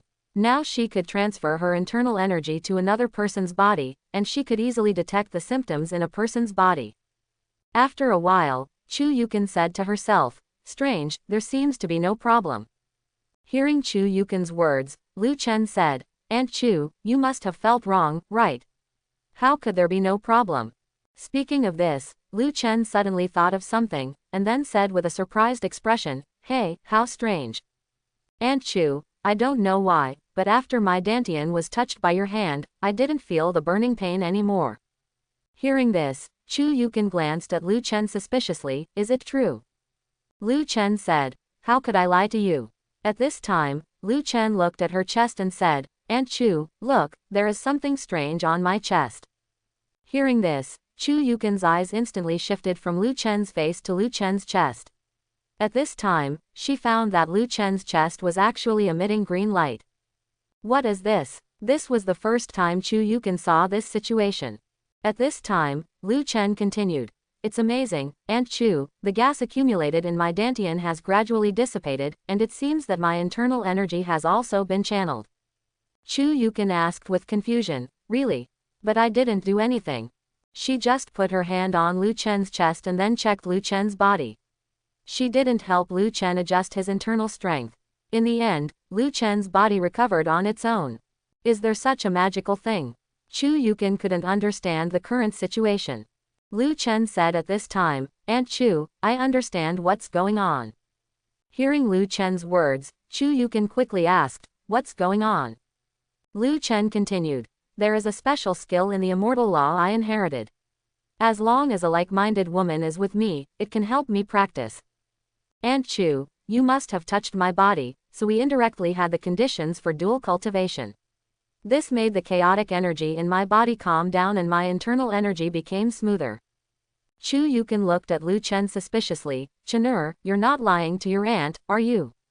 Why do I feel that the exercise you are talking about is like the Heihuan exercise of the demon cult?"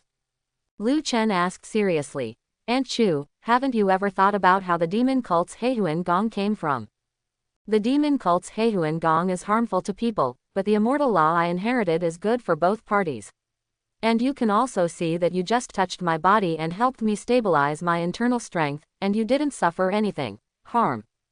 Having said this, Lu Chen looked into Chu Yukin's beautiful eyes with piercing energy. "I suspect that Heihuan gong must be similar to the exercises I practice, but Heihuan gong is incomplete, so it is harmful to people.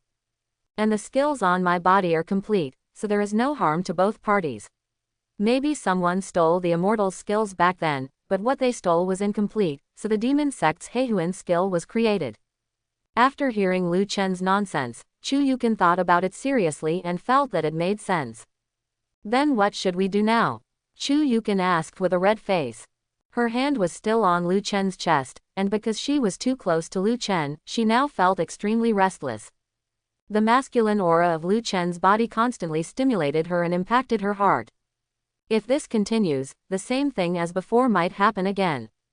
Lu Chen said at this time, "Aunt Chu, since you can stabilize my internal strength by touching me, then you can stay close to me for a while." Chu Yukin thought for a moment and just put her hand against Chen'er's chest. As long as she didn't take the initiative to get closer, she should be fine. Thinking of this, Chu Yukin sighed and said, "Okay, if you feel better, just tell your aunt." But at this moment, Lu Chen suddenly let out a wail, and with a sudden force on his hand, he held Chu Yukin's hand and pressed it firmly against his chest. Seeing this scene, Chu Yukin asked in panic, "Chen'er, what's wrong with you?" As soon as the words fell, Chu Yukin's body subconsciously came to Lu Chen, and then she quickly supported him with her other hand. Lu Chen showed a pained expression and said, "Aunt Chu, maybe there were too many impurities accumulated in my body when I was practicing martial arts, and I couldn't clear them out for a while." Chu Yukin's rosy face instantly turned pale. "Then what should we do now?" Lu Chen said, "Aunt Chu, if you hold me now, maybe you can use the special skills I practice to relieve the pain in my body." Hearing Lu Chen's words, Chu Yukin hesitated. After all, Lu Chen has grown up and is no longer a child. It is definitely not okay for him to have such close contact with him. But seeing Lu Chen in such pain, Chu Yukin couldn't bear it. Then Chu Yukin bit her lips lightly and said, "Chen'er, tell me if you feel better." At this point, Chu Yukin took the initiative to hug Lu Chen's body. Lu Chen quickly controlled all his internal energy and stabilized his mind. Already a 9th grade martial artist, he almost lost control. She is worthy of a woman with a score of 97. Then, the two of them hugged each other like this.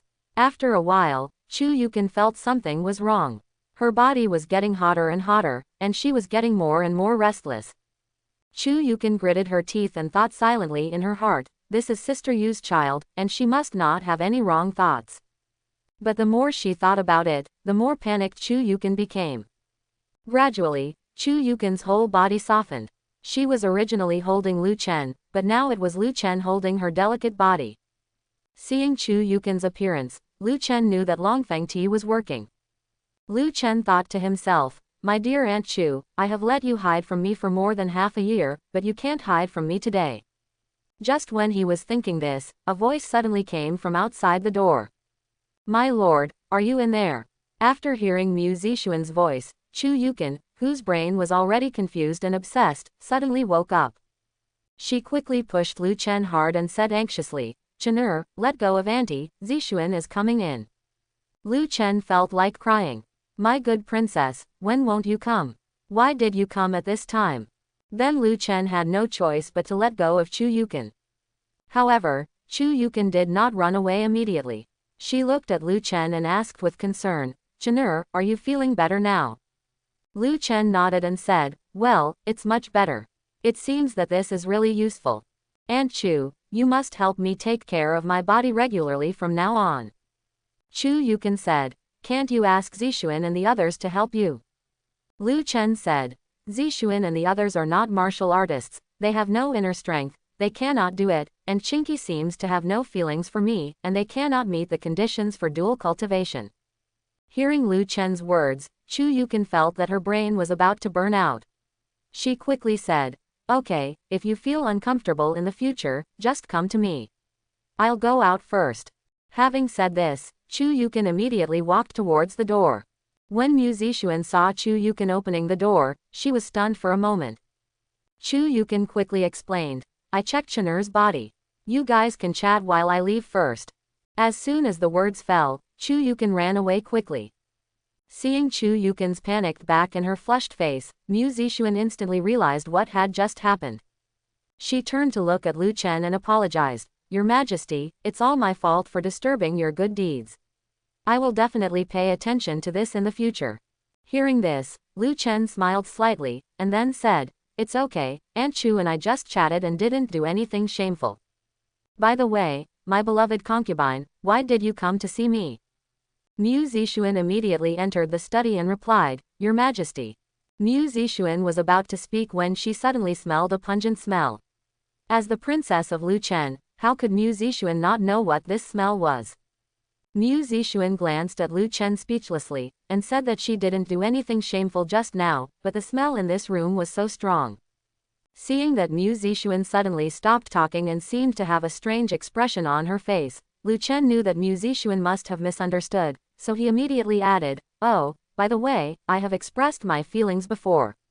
Hearing Lu Chen's words, Mu Zixuan realized that the smell in the room was caused by Wang Qingqi. Lu Chen continued, My dear concubine, just tell me if you have anything to do. Mu Zixuan immediately said, Your Majesty, I took over the palace's business today and found that our sales of soap and perfume in the capital have dropped significantly recently. I don't know what's going on. Lu Chen was stunned for a moment.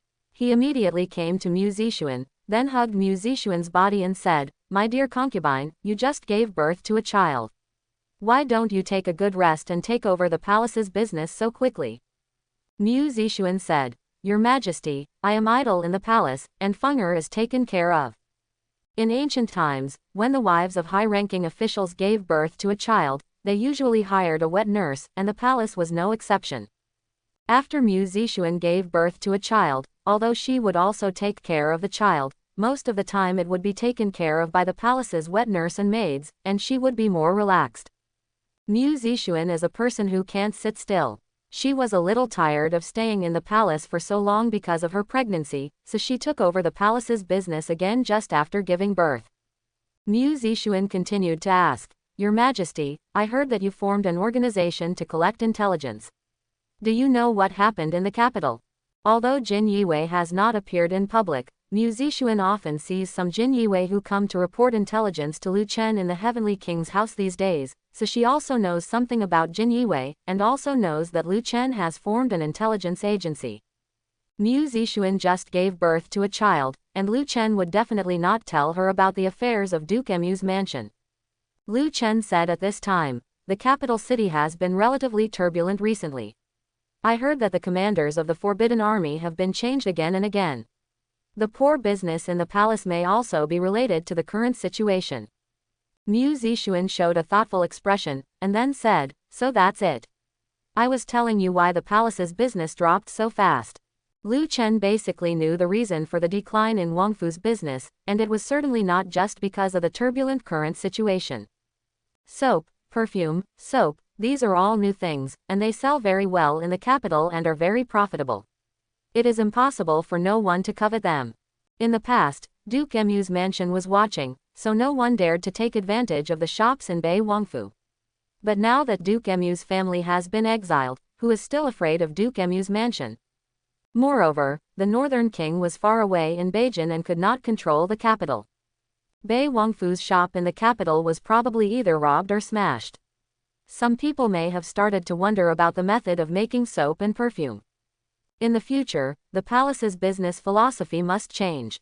It is best to find local businessmen or high-ranking officials to cooperate and share some of the benefits with others, otherwise they will keep thinking about it. Thinking of this, Lu Chen said to Mu Zixuan, "My dear concubine, from now on our palace's business will not only be done in the capital, but also spread to other fiefdoms. When doing business in the future, try to give some gifts to the feudal lords, especially shares in the shops, otherwise others will always think about you." Upon hearing Lu Chen's reminder, Mu Zixuan instantly understood what Lu Chen meant. When doing business, you need to pay attention to the sophistication of the world, and some profits that should be given up must be given away. Mu Zixuan then said, "I will bear in mind the prince's reminder." Mu Zixuan suddenly thought of something at this time, and then said, "Your Majesty, there is something I don't know whether I should say."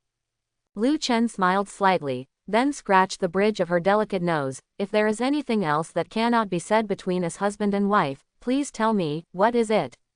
Mu Zixuan said, "Your Majesty, I have just given birth to a child, and the two sisters Xiaoxiao are also pregnant. As a result, Miss Wang is the only one to serve the prince. The prince's health is getting better and better recently, and Miss Wang seems to be unable to bear it any longer. Why don't you take a concubine for the prince?" Hearing Mu Zixuan mention Wang Qingqi, Lu Chen felt a little angry. Of course, he was not angry with Mu Zixuan, but thought that Wang Qingqi actually expelled his feelings from his body. After Lu Chen pondered for a moment, he said, "Since you have said so, my dear concubine, then I will find time to take in a concubine. But there don't seem to be many beautiful women in North County. As you know, my beloved, although I am a lustful person, I only like stunning women. I don't have much interest in ordinary women." Hearing this, Mu Zixuan thought for a while, and then said, "Your Majesty, how about this? We send out a concubine summons letter and openly summon concubines to all the families in the Great Xia dynasty. When the time comes, there will definitely be many families sending their daughters to the northern prince's mansion to choose concubines. As long as there are enough people, there will always be a woman who can impress the prince." Chapter 51. After hearing Mu Zixuan's suggestion, Lu Chen's eyes lit up and he felt that this method was feasible. At first, his eyes were limited to Beijing, mainly because he was not strong enough yet and he did not want to be too high profile. Moreover, he had just come to Beijing at that time and was still very poor. Even if he issued an announcement to choose a concubine, beautiful girls from other fiefdoms might not come to Beijing. Nowadays, Bei Wangfu's soap, perfume, and soap products have spread all over the Great Xia dynasty, and many people know that Bei Wangfu is rich. If the concubine selection announcement is issued at this time, many big families will definitely be interested and send beautiful girls from their families to the North Prince's mansion. As long as there are enough people, there will always be someone with a score of over 90 points. After Lu Chen was silent for a while, he said to Mu Zixuan, "Okay, then just follow what my concubine said." Seeing that Lu Chen agreed, Mu Zixuan immediately said, "Your Majesty, can you leave the matter of choosing a concubine to me?" Lu Chen hugged Mu Zixuan's body, stroked her hair and said, "You just gave birth to a baby not long ago, you should take good care of yourself."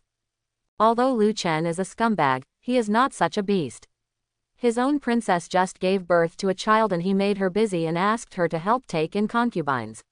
What is it like? Mu Zixuan said, "I want to share the burden for you, Your Majesty, please leave this matter to me." Speaking of this, Mu Zixuan looked straight at Lu Chen with her bright eyes. Seeing Mu Zixuan's eyes, Lu Chen felt a little touched in his heart and couldn't bear to refuse, so he had to say, "Well, I'll worry about the concubine. But on the day of choosing the concubine, I need to be present in person." Seeing that Lu Chen agreed to let her take over the concubinage matter, Mu Zixuan was very happy. She immediately said, "Don't worry, Your Majesty. When choosing a concubine, I will definitely let him choose the concubine himself." A few days later, the Beiwang mansion issued a concubinage announcement to the entire Daxia dynasty. As soon as the concubinage announcement was issued, Lu Chen was scolded by the people of the great Xia dynasty. Not many people in Beijing thought this was a big deal. After all, King Bei didn't do anything to trouble the people after coming to Beijing. Moreover, Bei Wangfu seems to have recently cultivated grain seeds that can produce 1,000 kilograms per mu. Bei Wangfu has already had people try planting them in various places in Beijing. If this kind of food called potatoes is popularized, then the entire Beijing County will no longer be short of food, so the people of Beijing County will be tolerant of Lu Chen's indulgence. Of course, the most critical point is that the people of Beijing are all in Lu Chen's fief. Lu Chen is the king of Beijing, and no one dares to scold their king in the fief unless they don't want to live anymore. It was different in other territories. Most people in the Daxia dynasty believed that the northern king indulged in promiscuity and was fatuous and incompetent. They had long heard that King Bei kept many beauties in his palace, and they spent all their time having fun and enjoying wine and meat. There are already so many beautiful concubines in the northern king's capital, but they still want to take concubines, and they have to face all the territories of the great Xia dynasty to take concubines. Is it possible that King Bei has already played with all the beautiful girls in Bei County and is tired of playing with them, so he wants to harm the girls in other vassal kings' territories again? Thinking of this, some upper-class literati and flirtatious people became very angry. If King Bei sent all the beautiful girls to King Bei's mansion, how could they keep concubines? For a time, literati from various places wrote articles criticizing the northern king. At the same time, there were also remarks about impeaching the northern king in the court of Daxia. The court officials impeached King Bei, naturally not because they were worried that King Bei would steal their women. Generally, things that were brought to court had political reasons. Most of those who impeached the northern king were officials from the 8th Prince Lu Shuyan's faction. As for the purpose, it was mainly to disparage Lu Chen. Although the Chu family has basically no contact with the northern king, as long as there is that blood relationship, officials from Lu Shuyan's faction will not miss any opportunity to slander the northern king. They don't think that if Lu Chen is impeached, Lu Chen will be deprived of the throne. The vassal kings of the Daxia dynasty were not easily deprived of their thrones, unless they rebelled or committed betrayal of the Daxia dynasty. For someone like King Bei who did not do anything wrong in Tibet, but just stayed in his own palace to have fun, the court would not care about him. Emperor Xia wished that the great Xia dynasty would be filled with vassal kings like Lu Chen. If the great Xia dynasty had vassal kings like Lu Chen, then the Xia emperor would be able to control the entire great Xia more easily. Faced with Yan Guan's impeachment of Lu Chen, Emperor Xia didn't take it seriously at all.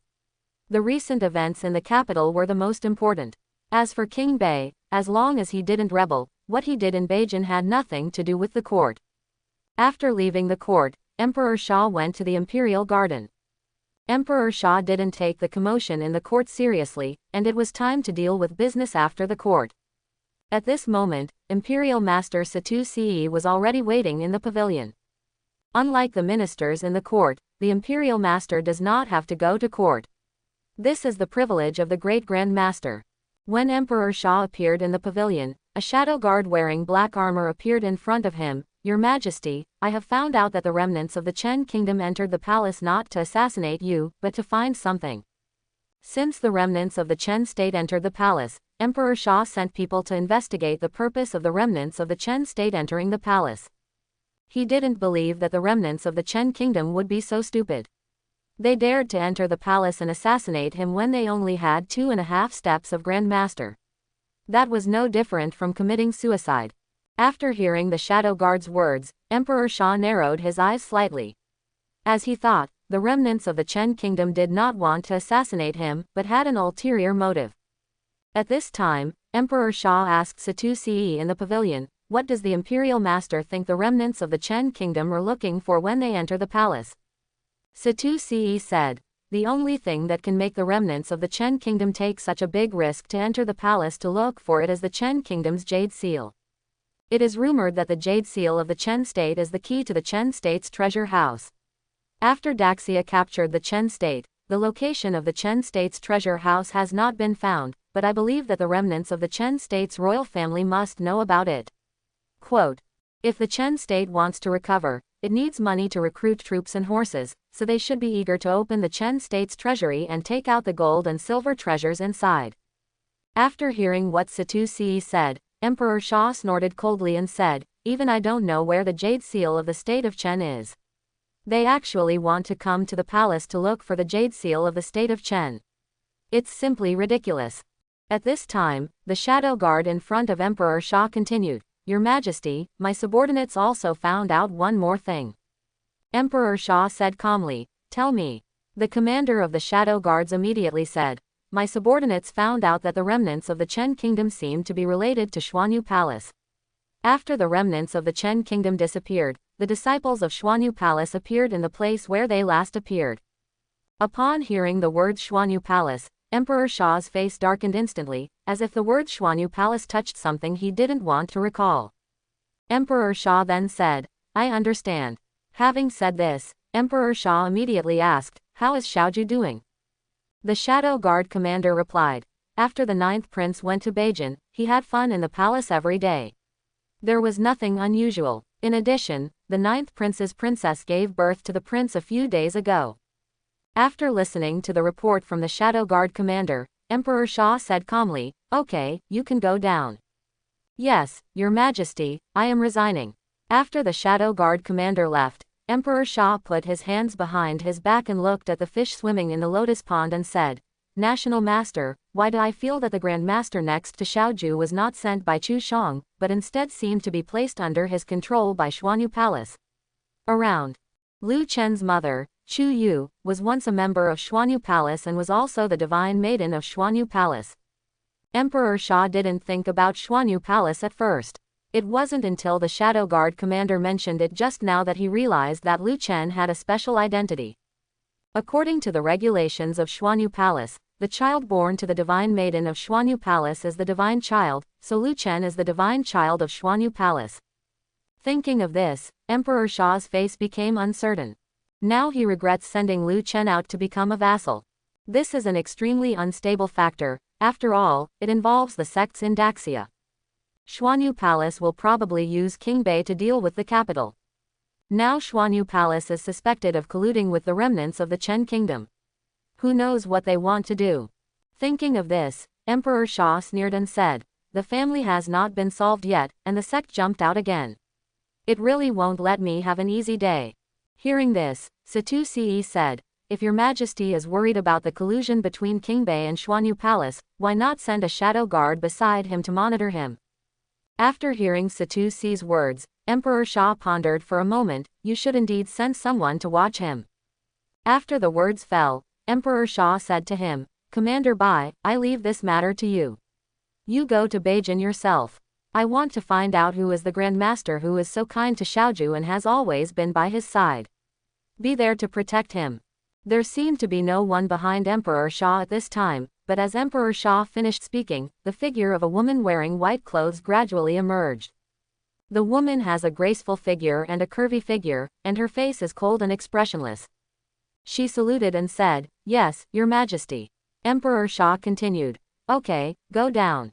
My subordinates resign. After the woman finished speaking, her body disappeared again, as if she had become invisible.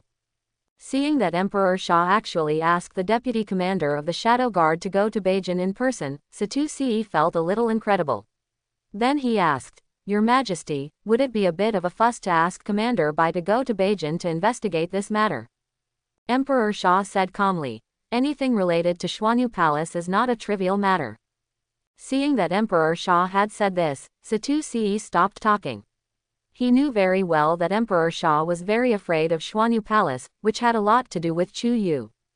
At this time, Satusi asked, Your Majesty, Mu Chengtian should be leaving the capital in the next few days, right?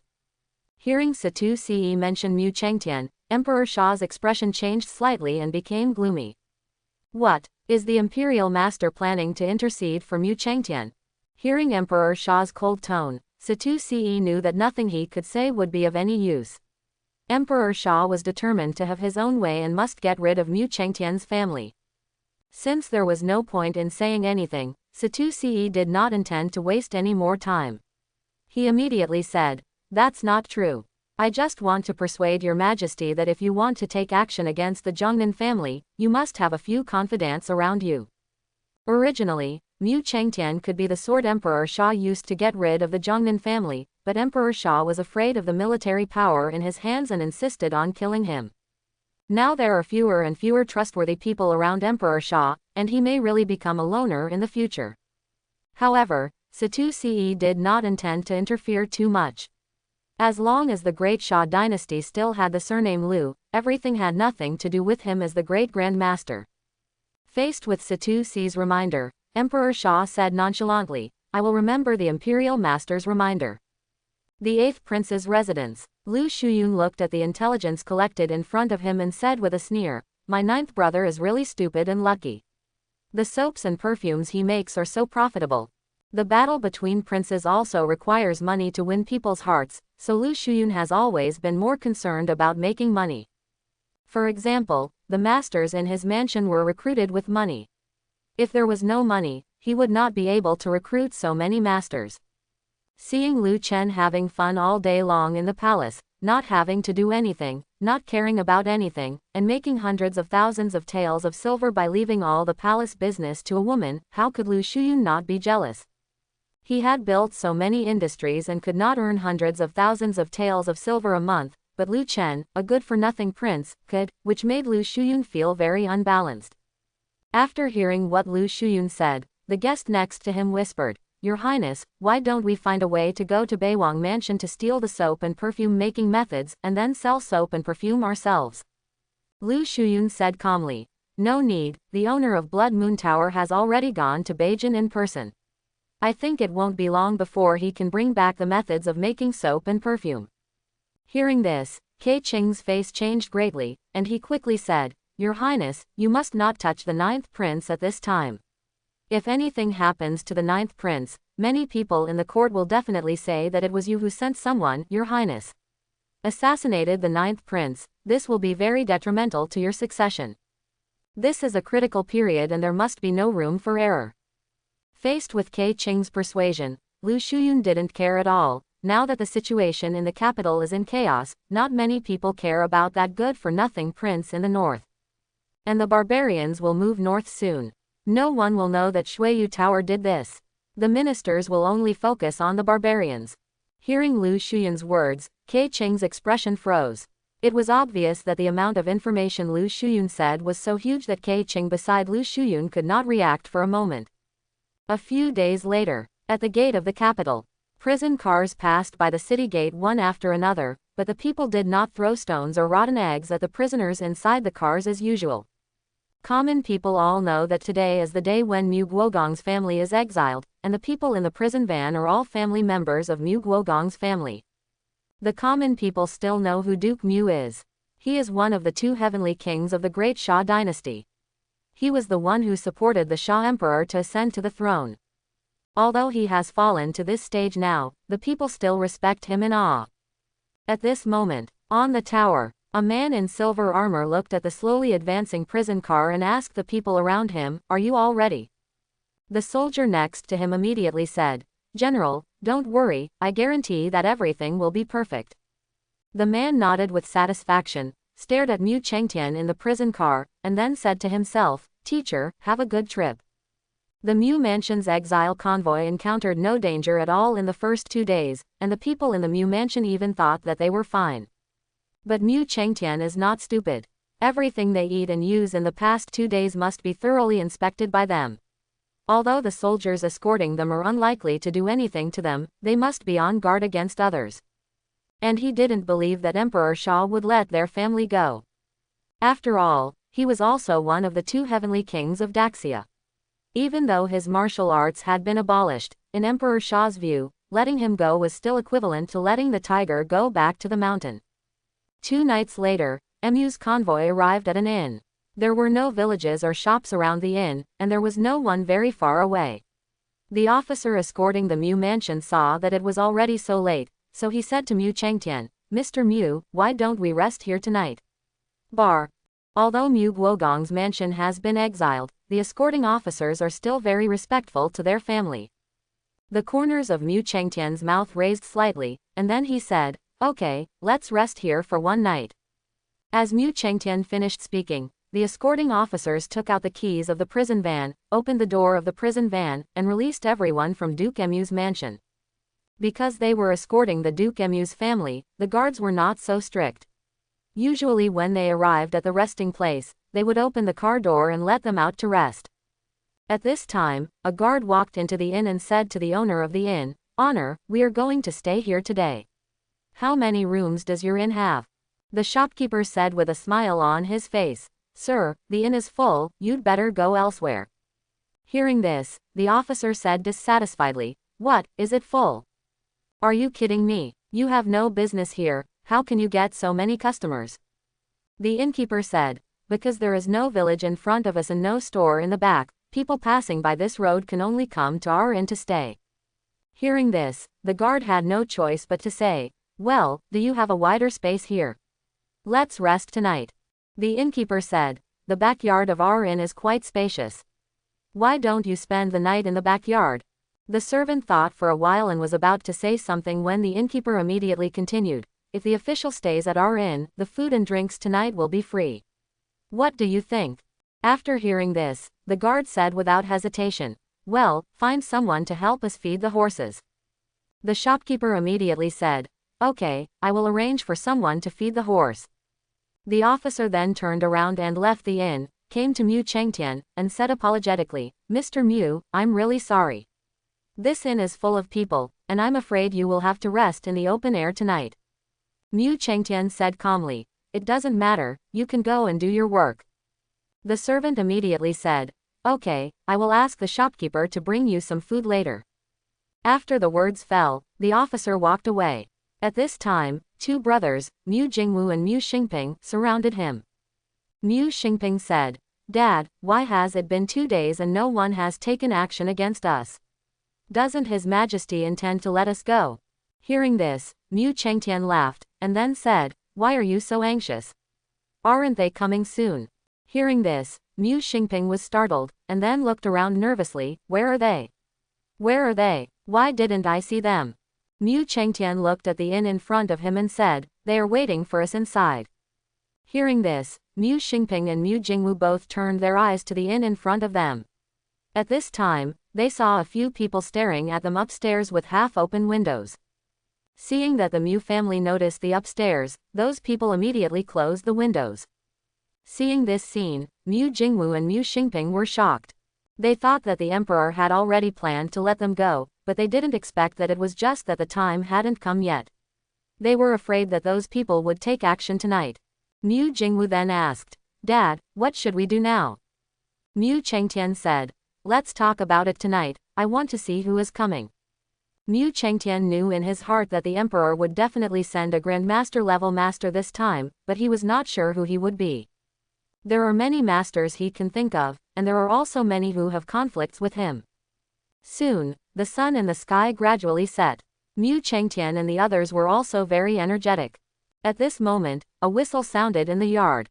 As the whistle sounded, a group of people wearing black clothes and masks appeared in the yard.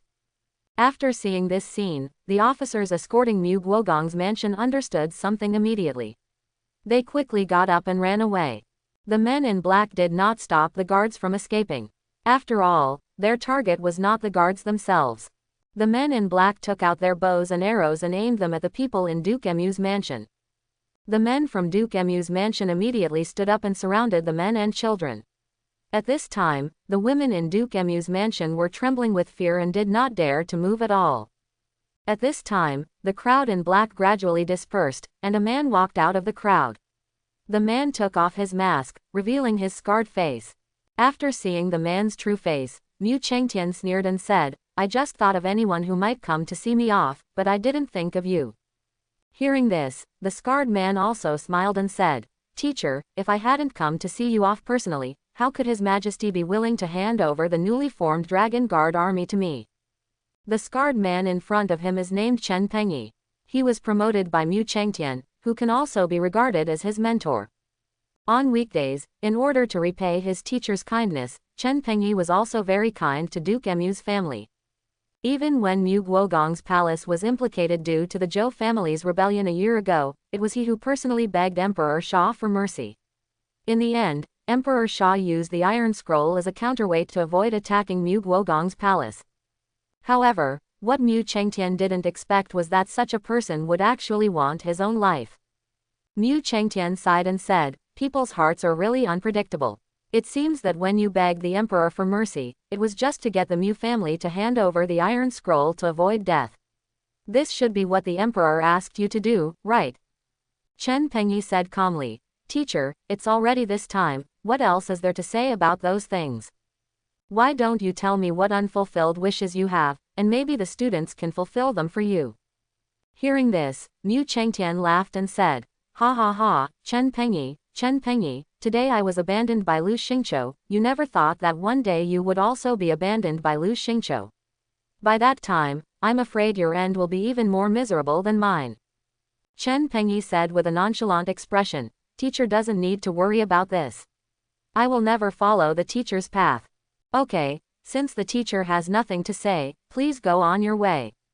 Having said this, Chen Pengyi waved his hand and said coldly, "Fire the arrow." However, at this moment, countless arrows suddenly shot down from the roof of the inn. Those brought by Chen Pengyi were hit by the arrows before they had time to react. Seeing this scene, Chen Pengyi's face suddenly darkened. "Who? How dare you interfere in His Majesty's affairs?" After Chen Pengyi finished speaking, he saw some people in red clothes jumping down from the building. These people were all at the 5th grade level. After seeing these people, Mu Chengtian was slightly stunned. He actually guessed that the mysterious prince who gave them the Great Return Pill would send people to rescue them, but he didn't expect that the people sent by the other party were actually martial artists above 5th grade. It seemed that the prince really valued their Duke Emu's mansion. At this time, Chen Pengyi said coldly, "Since you dare to interfere in His Majesty's affairs, you should also be prepared to die." Then Chen Pengyi said loudly, "Come out, everyone, stop hiding." As soon as Chen Pengyi finished speaking, 2 grandmasters and several martial artists appeared behind Chen Pengyi. Seeing these people, Mu Chengtian smiled and said, "Your Majesty really thinks highly of me. In order to kill me, a useless person, he actually sent 3 grandmasters here." Seeing that the martial artists behind him had appeared, Chen Pengyi looked at Mu Chengtian in the distance and said, "Teacher, I can't believe that at this time, there is still someone willing to save you.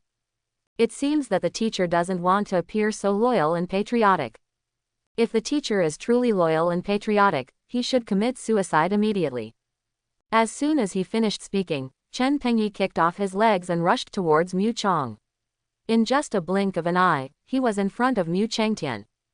Then he swung the knife. A white light flashed in front of Mu Chengtian.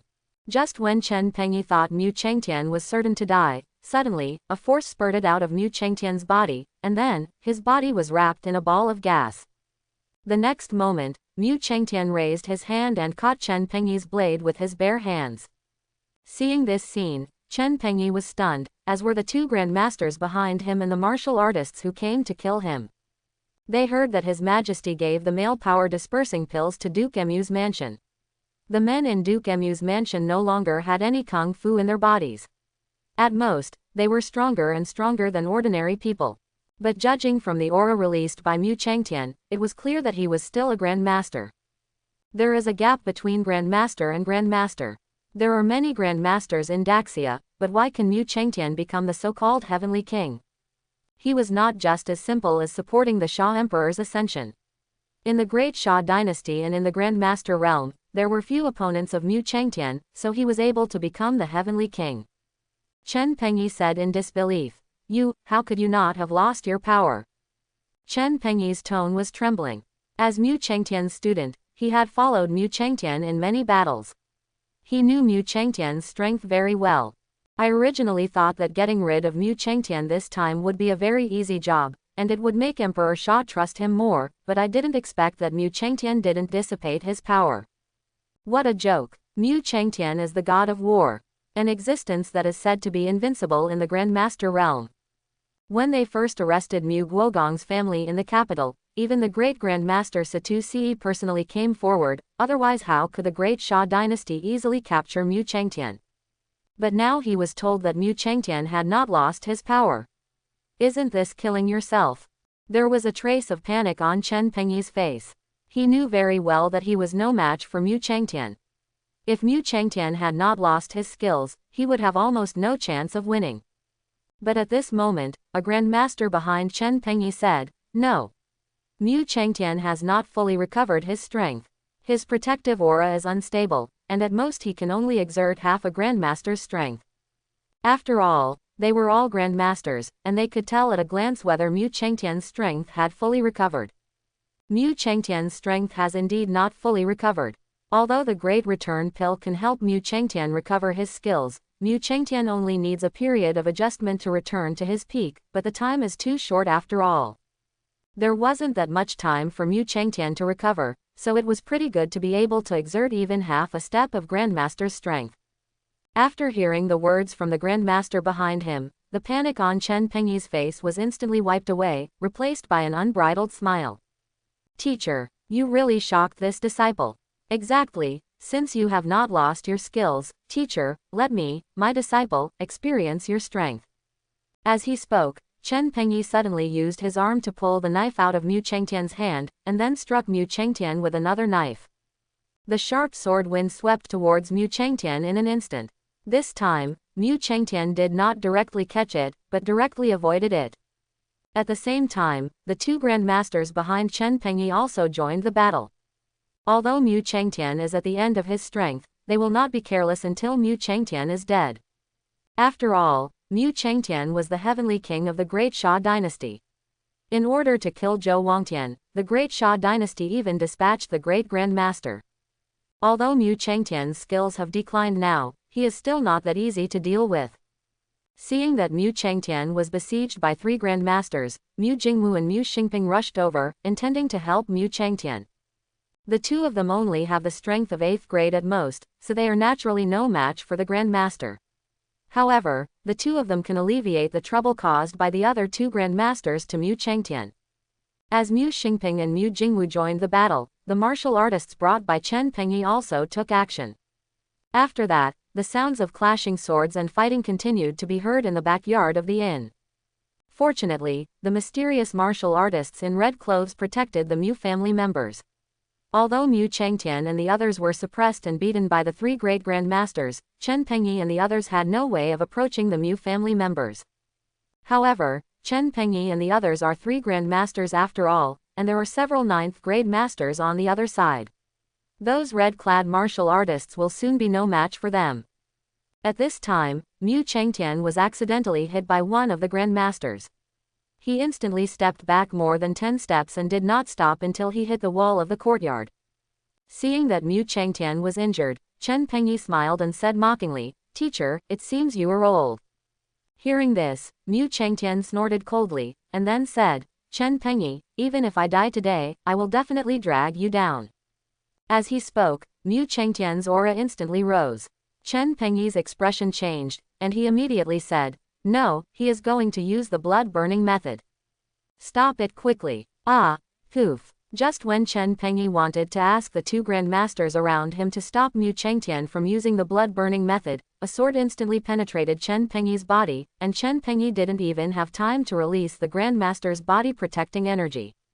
Chen Pengyi tried his best to turn around, trying to see clearly who stabbed him. Before he could turn around, the person who assassinated him stabbed him again behind him. Seeing this scene, everyone present was dumbfounded. A grandmaster on Chen Pengyi's side immediately yelled angrily, "Wei Chao! What are you doing?" At this time, Mu Chengtian was also confused. He was already preparing to use the blood-burning method to fight Chen Pengyi and the others. However, a 9th grade martial artist suddenly appeared from the crowd and stabbed Chen Pengyi in the back. What's happening here? Why didn't he understand? At this time, a grandmaster on Chen Pengyi's side immediately stabbed Wei Chao with his sword at Chen Pengyi's back. Wei Chao's light kung fu was so good that he borrowed the grandmaster's sword in an instant, jumped onto his shoulders, and then jumped onto the roof. Wei Chao said to Mu Chengtian with a smile on his face, "Mr. Mu, don't use the blood-burning method indiscriminately. If the prince sees that you are seriously injured, we will probably be punished by the prince." Hearing Wei Chao's words, Mu Chengtian instantly realized that this 9th grade martial artist was also a member of the mysterious prince. Who is that mysterious prince, who can actually place such an important person next to Chen Pengyi? The appearance of Wei Chao further deepened Mu Chengtian's curiosity about the mysterious prince. After the Huban army was split, Emperor Xia established the Dragon Guard Army. The Dragon Guard Army was personally commanded by Emperor Xia, and Chen Pengyi was just a general who managed it on his behalf. It stands to reason that the Dragon Guard Army should be a very strictly selected army, and it would be difficult for other forces to place chess pieces in this army. But just a short time after its formation, a detailed work of 9th grade appeared next to Chen Pengyi. Moreover, this 9th grade masterpiece is made by the mysterious prince. This made Mu Chengtian wonder to what extent the mysterious prince had controlled the great Xia dynasty. After Chen Pengyi fell to the ground, his eyes were fixed on Wei Chao on the roof. He really had no idea that Wei Chao was the one who stabbed him in the back. Chen Pengyi's eyes widened to their maximum size, and his 2 eyeballs were filled with red bloodshot eyes. He used all his strength to shout unwillingly, "Wei Chao." After the words fell, Chen Pengyi left without even taking a breath.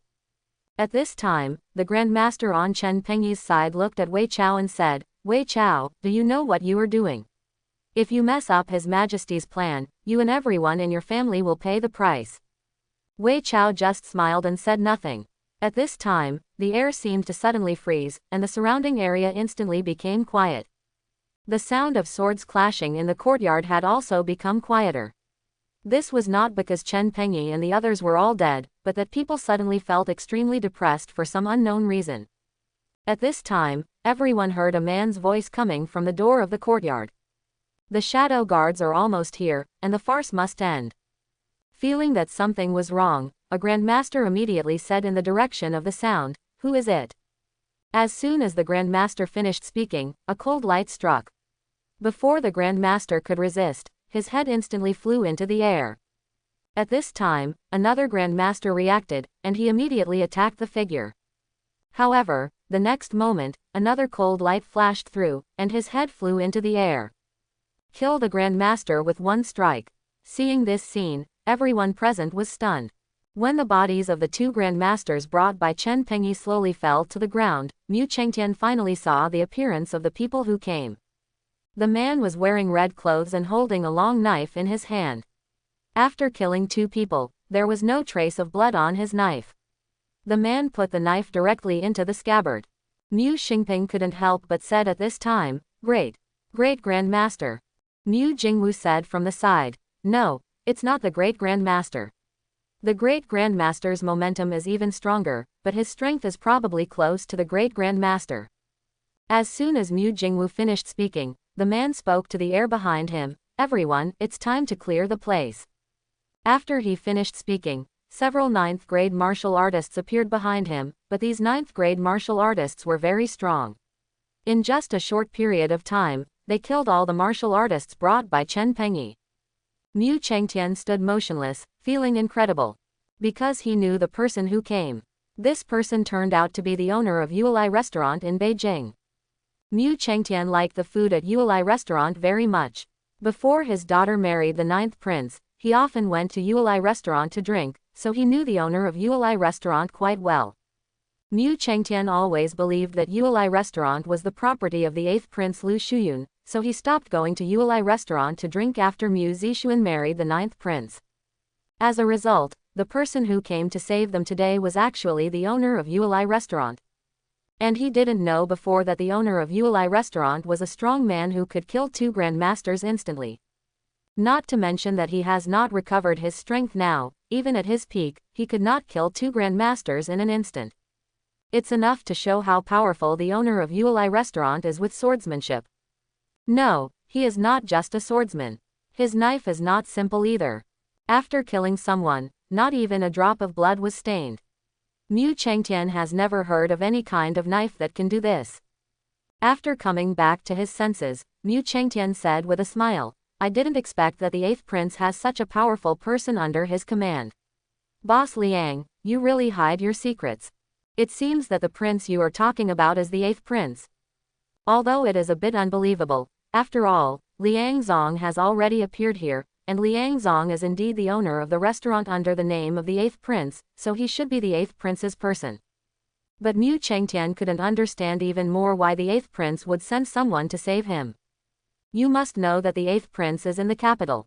He took such a big risk to save himself. Even if he rescued himself, what would be the use? The 8th prince does not seem to have any military power, right? The 8th prince, a prince without a vassal, only has 1,000 personal guards in the capital. At first, Mu Chengtian thought that the prince wanted to rebel, so he thought of protecting himself and then pulling him to rebel, but he didn't expect that he was still the son of Emperor Xia. To be honest, this made Mu Chengtian feel a little unhappy. After all, the other party was the 8th prince and had a blood relationship with Emperor Xia. How could he trust his son so easily after being tricked by me once? Hearing Mu Chengtian's words, Liang Zong smiled and said, 8th prince.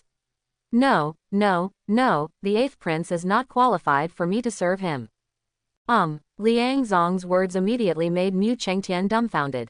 Not the 8th prince. Liang Zong, the owner of a restaurant owned by the 8th prince, is not actually the 8th prince's person. Mu Chengtian then asked curiously, then who is the prince you are talking about? Now that we have reached this point, we can surely tell you, right? Liang Zong replied. Don't worry, Mr. Mu, you will see him soon. Mu Chengtian smiled and said, your prince is really mysterious. Although we know that Liang Zong's realm has definitely not reached the Great Grand Master, his strength is definitely infinitely close to the Great Grand Master. The mysterious prince is actually willing to release such a powerful person as an undercover, which proves that his masters are definitely not there will be less. Mu Chengtian now wanted to pry open Liang Zong's head, wanting to see which prince had so many masters and planned so many things. Liang Zong said at this time, Mr. Mu, from today on, the Mu mansion will cease to exist. Having said this, Liang Zong turned to the Jin Yiwei behind him and said. On the way to exile, Duke Mu was assassinated by thieves. At the critical moment, Duke Mu used the blood-burning magic and died together with the 3 Grand Masters. Having said this, Liang Zong turned his head, looked at Mu Chengtian and asked, Mr. Mu, what do you think of this result? Of course, Mu Chengtian knew that Liang Zong's intention in making this arrangement was to allow them to change their appearance and live under new identities to avoid being discovered by Emperor Xia. Mu Chengtian said, then I'll trouble boss Liang. Liang Zong said, Mr. Mu is too polite. This is what I should do. Jin Yiwei then began to take action and quickly reconstructed the crime scene. When the shadow guards arrived at the inn, the entire inn had been engulfed in fire, and only a few soldiers brought by Chen Pengyi were seriously injured and fell outside the fire scene.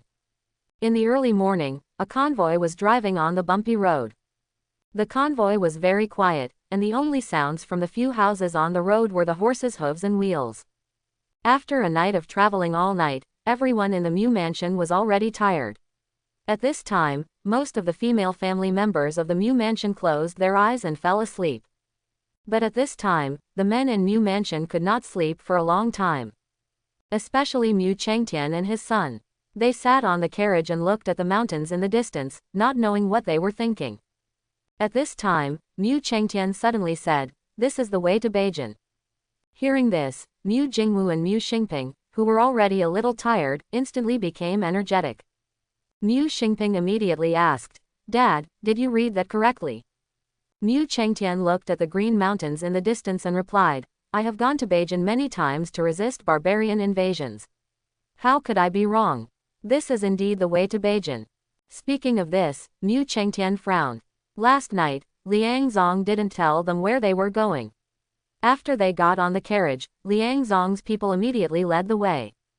Because it was too dark at the time, Mu Chengtian didn't see clearly which direction they were walking in. When it was daybreak, Mu Chengtian could see clearly. He discovered many iconic peaks, which he had seen before when he led his army to Beijing to resist the barbarians. He is very familiar with North County, and some of the roads in North County have long been remembered in his mind. After hearing Mu Chengtian's words, Mu Xingping guessed and said, Dad, is it possible that the prince they are talking about is the 9th prince? Mu Jingwu's tone was trembling, and he obviously couldn't believe what he said. How could they not know who the 9th prince was? Although the ninth prince is already Mu Zixuan's husband, everyone in Mu Guogong's palace still regards the ninth prince as a lazy and hedonistic good-for-nothing prince. As soon as Mu Xingping finished speaking, Mu Jingwu spoke up and said, "Xingping, what are you thinking about? How could he be the ninth prince? Don't you still know what kind of person he is?" This, Mu Xingping said after a moment of silence. "That's true, then why did they take us to Beijing? Beijing is the fiefdom of the ninth prince, so the prince of Beijing can only be the ninth prince." Hearing Mu Xingping's words, Mu Jingwu didn't say anything. He just turned to look at his father, hoping that he would know something. At this time, Mu Chengtian's brows were furrowed and his expression was a little serious. He thought for a long time before he said, "It is indeed impossible to be the ninth prince, but I suspect that the prince went to Beijing. He probably wanted to discuss something with me in Beijing. Of course, there is another possibility." At this point, Mu Chengtian paused and did not continue. His face became a little more serious again. Seeing his face so gloomy, Mu Jingwu immediately asked, "Dad, is there still that possibility?" Mu Chengtian thought for a moment and said, "It is possible that the person who saves us is not the prince of Daxia, but the barbarians." As soon as Mu Chengtian said these words, brothers Mu Jingwu and Mu Xingping were stunned for an instant. Mu Chengtian continued, "The barbarians are in the north. They asked us to go to their territory, so naturally we have to pass through Beijing. And they have reasons for doing this. I know Daxia very well. Winning over me will make it easier for them to attack Daxia in the future." After hearing what Mu Chengtian said, Mu Jingwu quickly said, "Dad, if they are really barbarians, then if we still surrender to them, wouldn't we really become traitors?" Mu Jingwu had a clear sense of right and wrong in his heart, so there was no problem at all for him to betray Emperor Sha. After all, Emperor Sha abandoned them and even wanted their lives. But if they were to betray the entire Daxia, betray the people of Daxia, and then become butchers' knives in the hands of the barbarians, and in turn massacre the people of Daxia, Mu Jingwu would not be able to do it. He did not want to become a sinner of the nation. After hearing his son's words, Mu Chengtian fell into silence and did not speak for a long time. His inner thoughts were actually the same as Mu Jingwu's. If he was just asked to surrender to a certain prince in Daxia, he would definitely not hesitate. But if he were asked to seek refuge with the barbarians, he would be extremely reluctant. Back then, the barbarians invaded Daxia and killed many civilians in Daxia, and how many of his soldiers died at the hands of the barbarians. If he were to join the barbarians and become their lackey, it would be better to let him die. After thinking for a while, Mu Chengtian said, "Okay, it's useless to think about it now. When we get to Beijing, we will know who the mysterious prince they talk about is. I haven't slept all night, so you should close your eyes and get some sleep. It will take many days to reach Bei County." Daxia, Beijing, Royal Palace Garden. After hearing the report from the Shadow Guard commander, Emperor Sha always felt that his information revealed anomaly everywhere. His face looked very ugly. At this time, the entire imperial garden was extremely quiet, and the only sound that could be heard was the crucian carp jumping out of the water in the lotus pond. After a long while, Emperor Sha finally spoke. 3 Grand Masters, facing a man whose power was exhausted, were actually dragged to death together by him, haha. Emperor Sha's voice was cold, which invisibly exerted great pressure on the people in the imperial garden. Obviously, Emperor Sha was in a very bad mood at this time. Although there are many Grand Masters in Daxia, Grand Masters are not so easy to train. Killing a dying person means losing 3 Grand Masters. This makes Emperor Sha very happy. At this time, Emperor Sha asked, "I'm very curious as to why Mu Chengtian was able to use the blood-burning technique in the end. Shouldn't his power have been exhausted?" Having said this, Emperor Sha turned to look at the National Master Situ Ce in the pavilion. "National Master, are you sure you sensed that the power in Mu Chengtian's body dissipated?" Hearing Emperor Sha's words, Situ Ce knew that Emperor Sha was suspicious of him. He asked, "Your Majesty, do you think I didn't give him the Sangong pill?" Emperor Sha said calmly, "I just want to know why the Sangong pill has no effect on him." Emperor Sha was more suspicious, and he knew that Situ Ce himself wanted to protect Mu Chengtian, so she had to suspect that Situ Ce had played some trick on him. Situ Ce then said, "I did feel that the power in Mu Chengtian's body had dissipated. As for why he was still able to use the blood-burning method, I'm afraid someone gave him the small revitalizing pill in prison, which allowed him to partially recover. Skill. Hearing what Satu-Ce said, Emperor Sha suddenly remembered that although there were not many elixirs in this world that could restore skills, they still existed. Especially those sects that have done a lot of research on elixirs for restoring skills. At this time, Emperor Sha immediately said to the commander of the Shadow Guards, "Check. Check it for me immediately. I want to see who is so brave and dares to go against me." "Yes, Your Majesty. My subordinates resign." The Shadow Guard commander then turned and left. Looking at the Shadow Guard leader's leaving figure, Sha Huang said to himself, "Mu Chengtian is a good minister of mine. He even helped me solve a problem before he died." The trouble that Emperor Sha was talking about was obviously referring to Chen Pengyi, Mu Chengtian's student. Emperor Sha reused Chen Pengyi at the beginning mainly to deal with Mu Chengtian. Now that Mu Chengtian was dealt with, Chen Pengyi had lost his role. Originally, he planned to wait for Chen Pengyi to come back and find an excuse to get rid of him too. But now it's better, Mu Chengtian and Chen Pengyi died together. Now Daxia's military power is completely in his hands. With military power, he should do what he wants to do. Mu Chengtian was assassinated while in exile. Before his death, the news that he used the blood-burning method to drag down 3 grandmasters quickly spread throughout Daxia. With the death of Mu Chengtian, Emperor Sha took complete control of the military power of Great Sha and had millions of soldiers at his disposal. Moreover, all the generals of these armies were single-handedly promoted by Emperor Sha, and most of these generals were loyal to Emperor Sha. Emperor Sha suddenly had so many soldiers in his hands. What did he want to do? What will he do? The major families in Daxia are not fools. For a time, the number of caravans in Daxia increased sharply, especially in the territories of the major vassals, and the number of caravans doubled. Except, of course, North County. The caravan is just a cover for the aristocratic family. Using the caravan to travel around and collude with various forces is what the aristocratic family does. Emperor Sha had even sharpened his sword, so there was no way those aristocratic families would be silent at all. All the major families have the same idea.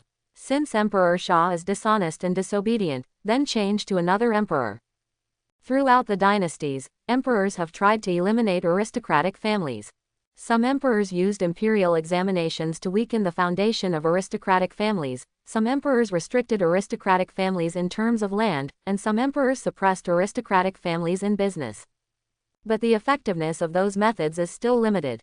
Emperor Sha got rid of the 2 heavenly kings and completely controlled the military power of Daxia. He obviously lost patience with the aristocratic families and wanted to use physical methods to directly eliminate the existing aristocratic families.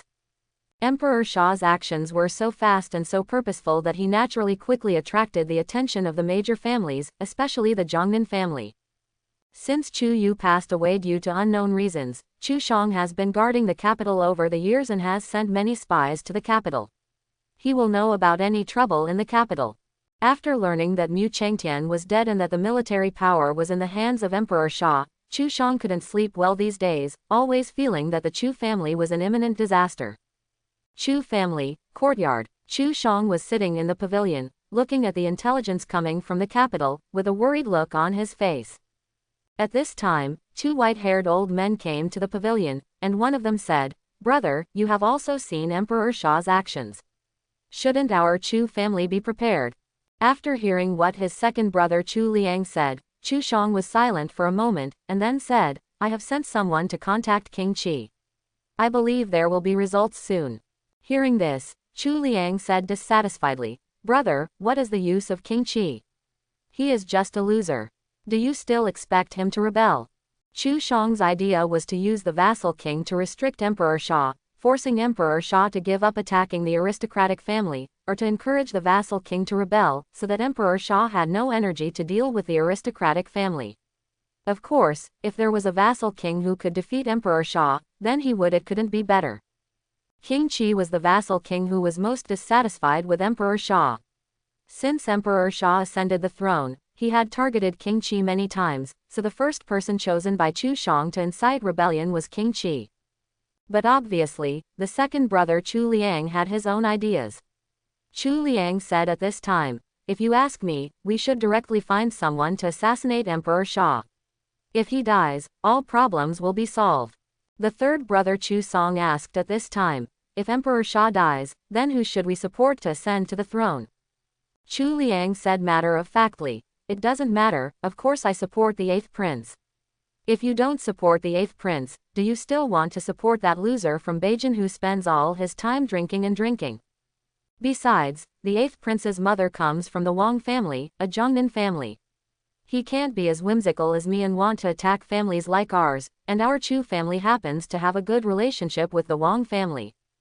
After the 8th prince ascends the throne, we will send him some girls from the family.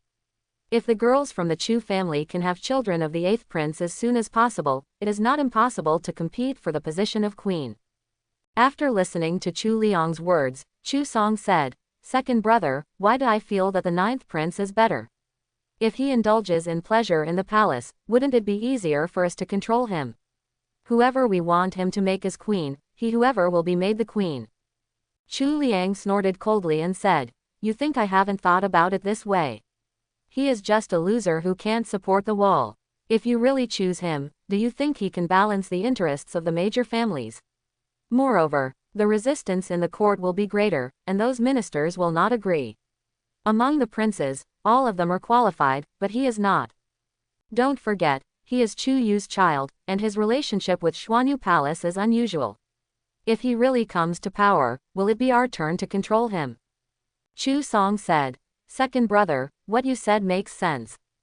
At this time, Chu Song said with a dark face, second brother, you have just said this. No matter how much you say, Chu Yu is still my daughter. No matter how we arrange the relationship, she is my daughter first, and then the divine maiden of Xuanyu Palace. Why is her son not qualified to sit in that position? Besides, you don't really think that Emperor Sha is so easy to assassinate, right? Isn't it too early to start discussing who should ascend the throne now? There is a great Grand Master beside Emperor Sha, and besides Situ Ce, we don't know if there are other great Grand Masters secretly protecting him. If we want to successfully assassinate him, it may be even harder than reaching the sky. Chu Liang mocked and said, brother, I think you are old and your brain is not flexible anymore. Why do you think I just said that I support the 8th prince? The 8th prince is in the capital now. He can completely assist us in completing our plan to assassinate Emperor Sha. Chu Song frowned and said immediately, no, we absolutely cannot assassinate Emperor Sha now. If the assassination fails, Emperor Sha will definitely use this as an excuse to attack the noble family immediately. We are not sufficiently prepared to take this risk. Now everyone in the court knew that Emperor Sha was going to take action against the aristocratic family, and the aristocratic family also knew that Emperor Sha was going to take action against the aristocratic family, but even if Emperor Sha wanted to eradicate the aristocratic family, he still needed a legitimate reason. Originally, Emperor Sha hadn't found a suitable excuse yet, but at this time, the family sent people to assassinate Emperor Sha. Wouldn't that just give Emperor Sha a reason? Seeing that Chu Song was afraid of this and that, Chu Liang snorted coldly and said, brother, your courage is really getting weaker and weaker. Emperor Sha's butcher knife is about to fall, and you are still worried about this and that. I think you have to wait for the day when Emperor Sha's million-strong army arrives in Sufeng City, then you will be happy. Having said this, Chu Liang turned around and left. Seeing Chu Liang leaving, Chu Song hurriedly followed, second brother, if you have anything to say, please speak up. The eldest brother is also thinking about the family, so don't be angry. Seeing the two of them singing together, Chu Song's expression turned ugly. He was not a fool, how could he not know what Chu Liang and Chu Song were thinking? Chu Song seemed to be talking to the 9th prince just now, but in fact he was talking to Chu Liang. Several of Chu Song's sons married girls from the Wang family, and even the concubines he took were from the Wang family. There was no need to think too much about his position. Needless to say, Chu Liang coveted the position of the head of the family for more than a day or two. Now that the Chu family has fallen into internal and external troubles, Chu Song feels even more tired when he thinks that his son is so unsatisfactory and thinks about women every day. Chu Song rubbed his forehead, and then said to the woman behind him who had no sense of existence, Qingli, your sister is in Beijing, you should also go to Beijing. If the Chu family really suffers a disaster one day, there's no need to come back. Upon hearing this, the woman in a green dress behind him said, "Yes, the head of the family." The woman's voice was cold, without any emotion, as if she were a complete killing tool. As they get closer and closer to Beijing, Mu Guogong's family becomes more and more nervous. What the female relatives of Duke Mu's mansion want is that they can finally see Mu Zixuan. Especially the Mu family, they have always wanted to know how their daughter is doing in Beiwang Mansion. But what the men in Duke Mu's mansion were nervous about was whether they would just pass by Beijing and then continue to the north. If they just pass through Beijing, they will go to the territory of the barbarians. If they are asked to betray Daxia, they will definitely not be able to do it. Soon Mu Chengtian and the others discovered that the convoy did not stop after they arrived in Beijing, and they continued to head north.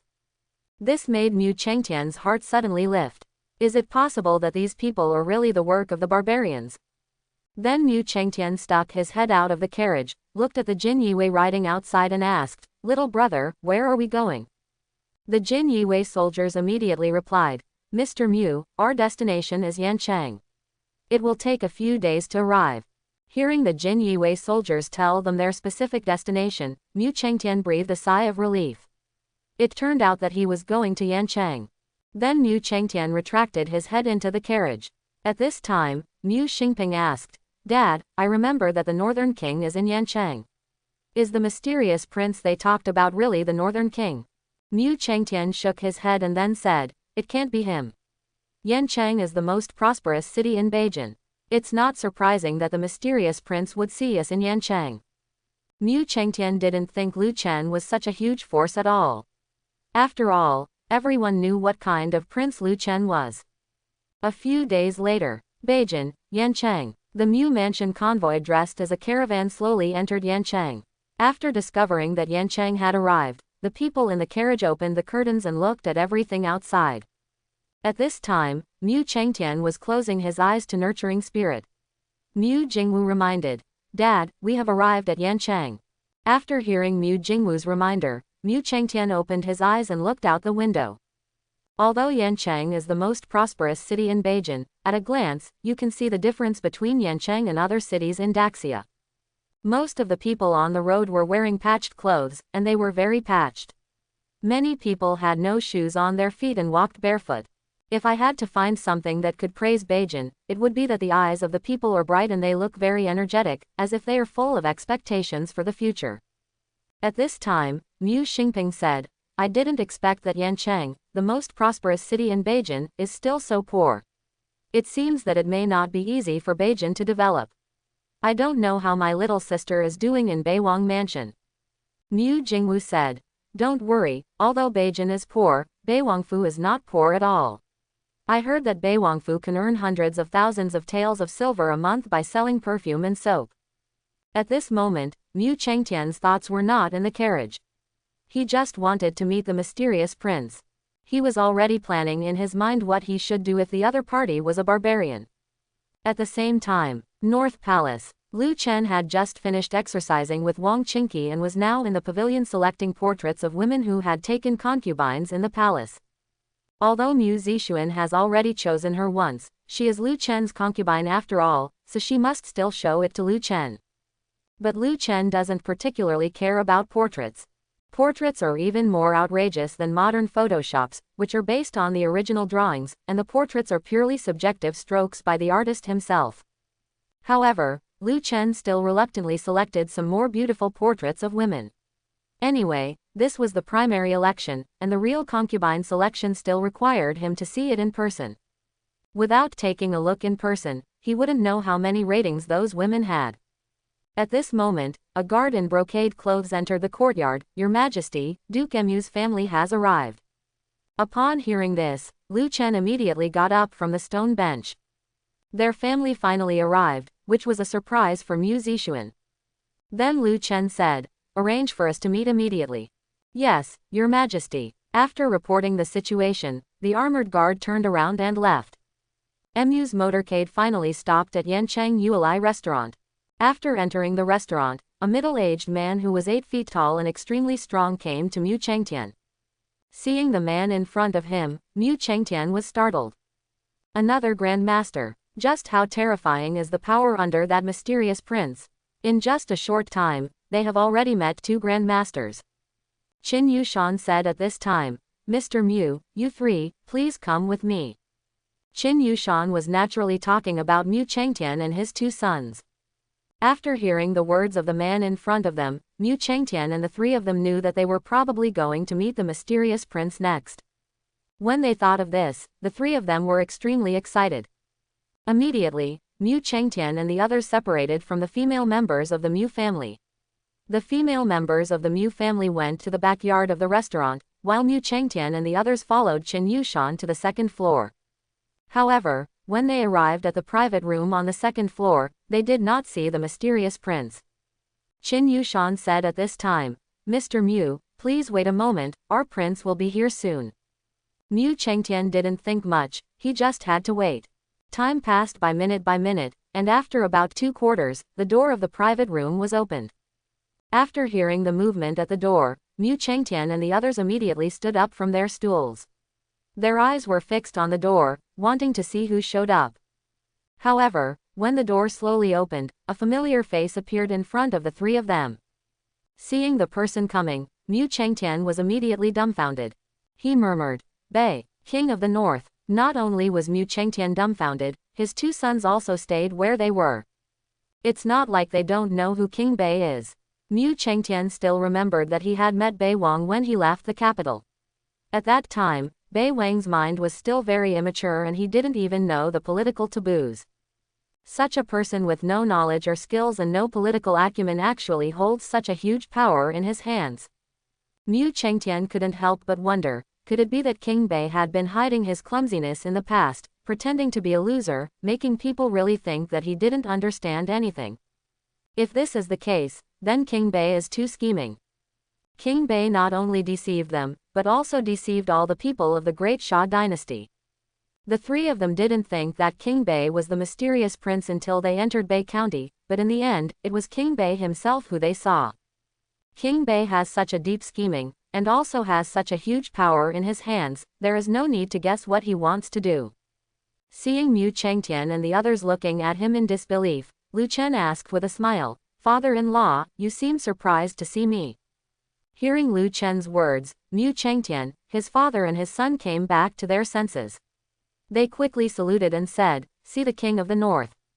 After Mu Chengtian finished his salute, he said with a slight embarrassment, Your Majesty, I didn't expect that you would be the one who saved the Mu mansion in the end.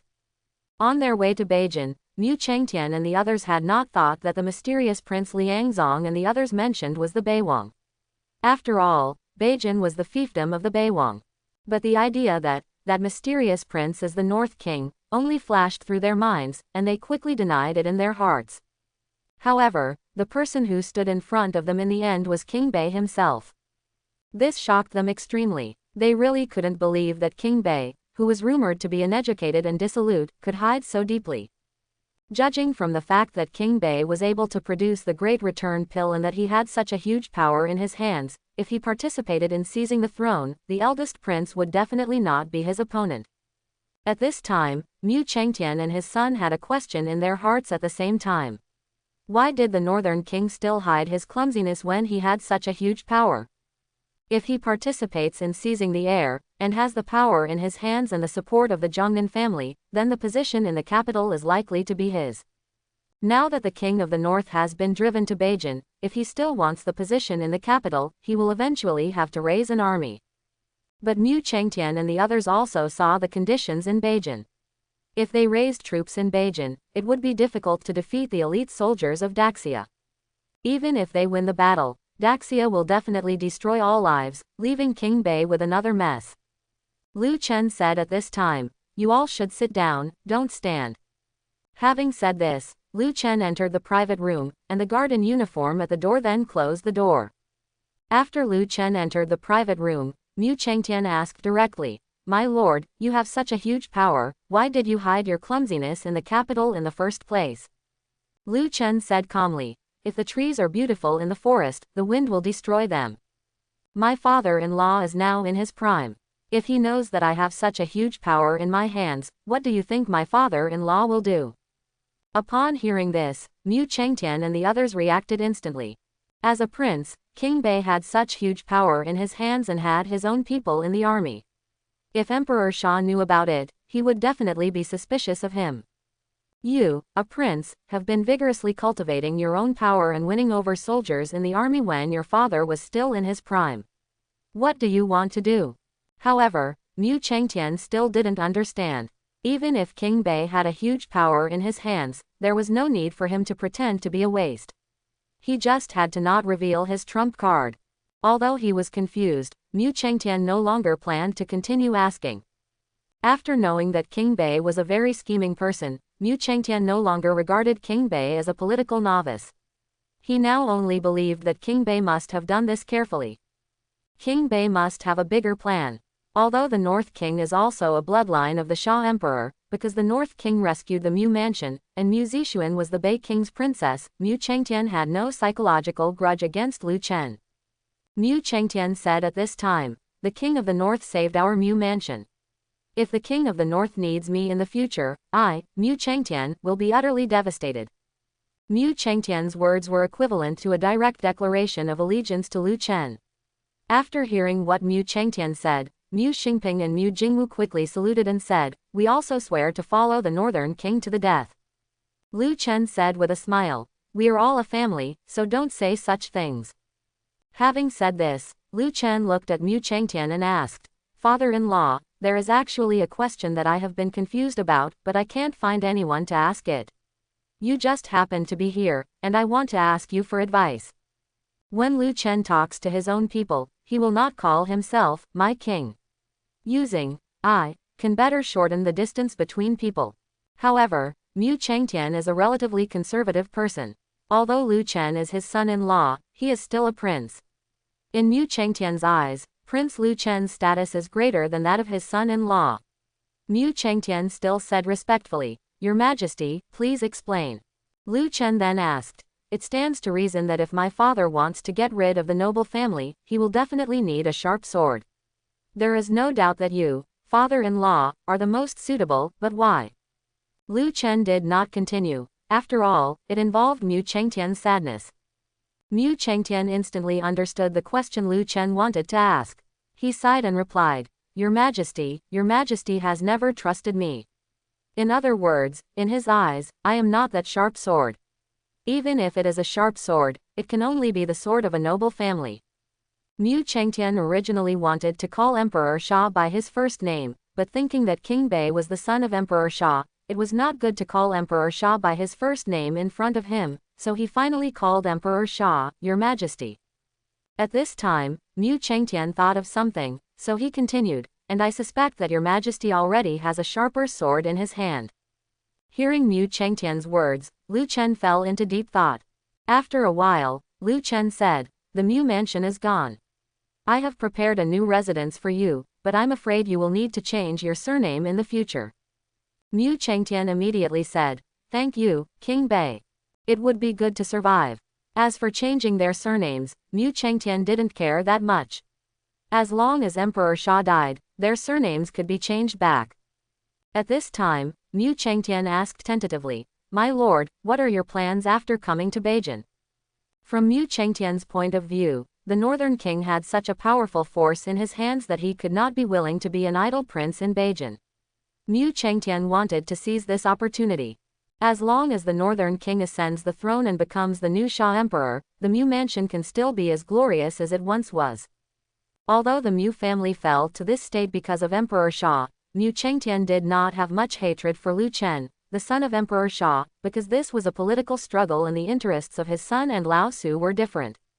In most dynasties, old emperors exiled their old ministers, and then the new emperor reused the idea of exiling the old ministers. This was an opportunity for the new emperor to show kindness. Most of the exiled old ministers would not hate the new emperor after returning to the court, but would instead be grateful to the new emperor. Hearing Mu Chengtian's question, Lu Chen's lips raised slightly, revealing a smile. "I don't have any plans yet." Mu Chengtian was stunned. He didn't believe what Lu Chen said. King Bei has been hiding in the capital for so many years, and has accumulated such a powerful force in his hands. If he says that King Bei has no plan at all, no one will believe him. Lu Chen knew that Mu Chengtian didn't believe it, so he continued, the time has not come yet, no matter how busy you are, it will be in vain. Mu Chengtian realized instantly that King Bei was waiting for a suitable opportunity. He said, how could such a scheming person as Bei Wang settle down in a corner? Mu Chengtian immediately said, Your Majesty, if there is ever a need for me in the future, I, Mu Chengtian, will definitely fight to the death. Lu Chen said, not later, I need my father-in-law to do me a favor now. Mu Chengtian immediately said, Your Majesty, please speak. Lu Chen said, I plan to train a cavalry force in Beijing, but there are no suitable generals. I wonder, father-in-law, do you have any ideas? Hearing Lu Chen's words, Mu Chengtian felt a little excited. He didn't expect that he would be able to play a role just after coming to Beijing. He quickly stood up and saluted Lu Chen and said, I will train this cavalry as soon as possible. Live up to the prince's expectations. Lu Chen nodded, then stood up and said, okay, let's come here today. I will ask the princess to visit you in your new home later. Having said this, Lu Chen walked towards the door. Mu Chengtian and his son saluted again and said, best farewell to the prince. After Lu Chen left, Mu Chengtian and the others instantly breathed a sigh of relief, as if they were relieved. The three of them still felt incredible at this time. That's King Bei, the uneducated and dissolute king of the north. He is actually the mysterious prince who saved the Mu mansion. Mu Chengtian laughed at himself at this time. Ha ha ha, I didn't expect that I would make mistakes sometimes. Mu Jingwu said from the side, Dad, I still don't understand why King Bei wanted to hide his clumsiness in the capital in the first place. It stands to reason that with the power he has and the support of the Chu family, the crown prince position will most likely belong to him. The northern king had just said before that, if the trees are beautiful in the forest, the wind will destroy them, but this does not fully explain the reason for his hidden clumsiness. Hearing his son's question, Mu Chengtian pondered for a moment, then stroked his beard and said, how can we guess what King Bei is thinking? But judging from everything Bei Wang has done, it seems that he has never planned to rely on the power of the aristocratic family. Otherwise, after arriving in Beijing, the first thing he should do is to send people to the Chu family and ask the Chu family to help govern Beijing. But as far as I know, there has been no contact between the Chu family and the North Palace for a long time. So I suspect that King Bei's attitude towards the noble family is actually the same as that of Emperor Xia. Upon hearing this, Mu Jingwu and Mu Xingping were stunned. After Mu Xingping came to his senses, he seemed to understand something, and he immediately said, could it be that King Bei deliberately wanted to withdraw from the capital in order to use His Majesty to get rid of the aristocratic family, and then wait for all the forces in the capital to be consumed by the fight for the right to inherit the throne? After his death is almost complete, he will return to the capital to inherit the orthodoxy. Mu Chengtian said, there is a high probability that this is the reason. The family has been in chaos for a long time. As a prince who can tolerate so much, King Bei must have greater ambitions in his heart. His eyes cannot only see the position of the prince. Quote, I suspect that he has set his sights further into the future, on the things he needs to deal with after he takes the throne. If Emperor Xia can solve all the aristocratic families, after King Bei ascends the throne, King Bei will have the final say in the entire Great Xia. This has another biggest benefit for him. If someone says in the future that the royal family is too aggressive, they are only talking about the current Emperor Xia and have nothing to do with King Bei. After hearing Mu Chengtian's analysis, the two Mu brothers were stunned. They didn't expect that the northern king, who was once called a waste, actually had such great talent in his heart. If the northern king ascends the throne and becomes the new emperor of Daxia in the future, his ambition will probably not stop at controlling Daxia. According to King Bei's current plan, by the time he ascends the throne, most of the aristocratic families in Daxia will have been wiped out by Emperor Xia. At that time, King Bei will have the final say in Daxia alone. King Bei, a man with great talent and great strategy, had taken control of the entire Great Xia. If he didn't do something important, he would be sorry for his long-term planning. The two brothers of the Mu family no longer dare to think about the direction in which King Bei will take the ship of Daxia after he ascends the throne. They couldn't help but wonder, could it be that what the Northern King really wanted to do was to destroy all dynasties and dominate the world? Is Bei Wang's current plan just the beginning? Thinking of this, the two Mu brothers couldn't help but take a breath of cold air. It turns out that this is King Bei's true thoughts. Is this the true face of King Bei? Lu Chen was sneezing constantly on the carriage back to Beiwang Mansion, and he even wondered if he had a cold. I am also a 9th grade martial artist after all, so I shouldn't catch colds so easily, right? Soon, Lu Chen returned to the palace. The first time he entered the palace, Lu Chen went to find Mu Zixuan. Mu Zixuan was taking care of her children in the room. When she saw Lu Chen coming, Mu Zixuan quickly put down Lu Changfeng. I've met the prince. Lu Chen came to Mu Zixuan's side, hugged Mu Zixuan's waist, raised his hand to scratch her nose, and then said, "My dear concubine, I have told you so many times, you are my wife, you don't have to worry about it every day. Salute me." Mu Zixuan smiled and said, "The prince is the prince, and it is appropriate for me to salute you." Seeing that Mu Zixuan still said that, Lu Chen stopped continuing the topic and said directly, "My dear concubine, I just prepared a surprise for you. I wonder if you are interested." Hearing this, Mu Zixuan asked in confusion, "Surprise? What surprise?" Lu Chen said with a smile, "If the surprise is revealed, it will not be considered a surprise. I will ask someone to take you to a place, and you will know later." Mu Zixuan said quickly, "Your Majesty, Fenger hasn't slept yet." Lu Chen glanced at Lu Changfeng on the bed, and then said, "Let Nanny Xiaoro watch first. You go to that place first." Hearing Lu Chen's words, Mu Zixuan became even more curious. What kind of surprise was it? In the long time since she married into the palace, King Bei had not prepared any so-called surprises for her, but having said that, King Bei was a surprise in itself for her. Originally, when she married into Prince Bei's mansion, she thought her future life would be very miserable. However, she did not expect that Prince Bei had almost no shortcomings except for his lust. Moreover, King Bei has always been very kind to her as the princess, dotes on her, and trusts her, even leaving the palace's property to her to take care of. It was not easy for a woman from a criminal family like her to marry such a good man. How could Mu Zixuan dare to expect any surprises? Mu Zixuan then said, "Well, I'll go and see the surprise that the prince has prepared for me first." Seeing that Mu Zixuan agreed, Lu Chen immediately pulled Mu Zixuan out of the room. Lu Chen then arranged for Jin Yiwei to take Mu Zixuan to the house he prepared for the Mu Mansion. On the way to Shinmu Mansion, Mu Zixuan still couldn't help but be curious. She opened the curtain and asked the guard in brocade clothes who sent him off, "What surprise has the prince prepared for me? Do you know?" Hearing Mu Zixuan's question, the guard in golden clothes quickly replied, "Princess, the prince has told his subordinates not to tell you in advance. You will know when you get there." Hearing the answer of the Jinyi guard, Mu Zixuan curled her lips and thought to herself, what on earth could be so mysterious about this surprise? Not long after, Mu Zixuan arrived at the door of Mu Mansion. Because of the sensitivity of the surname Mu, there is no plaque with the surname hanging on the gate of Mu's mansion, it is just a gate. At this time, a guard in brocade clothes said to Mu Zixuan in the carriage, "Princess, we have arrived." Hearing this, Mu Zixuan immediately got off the car.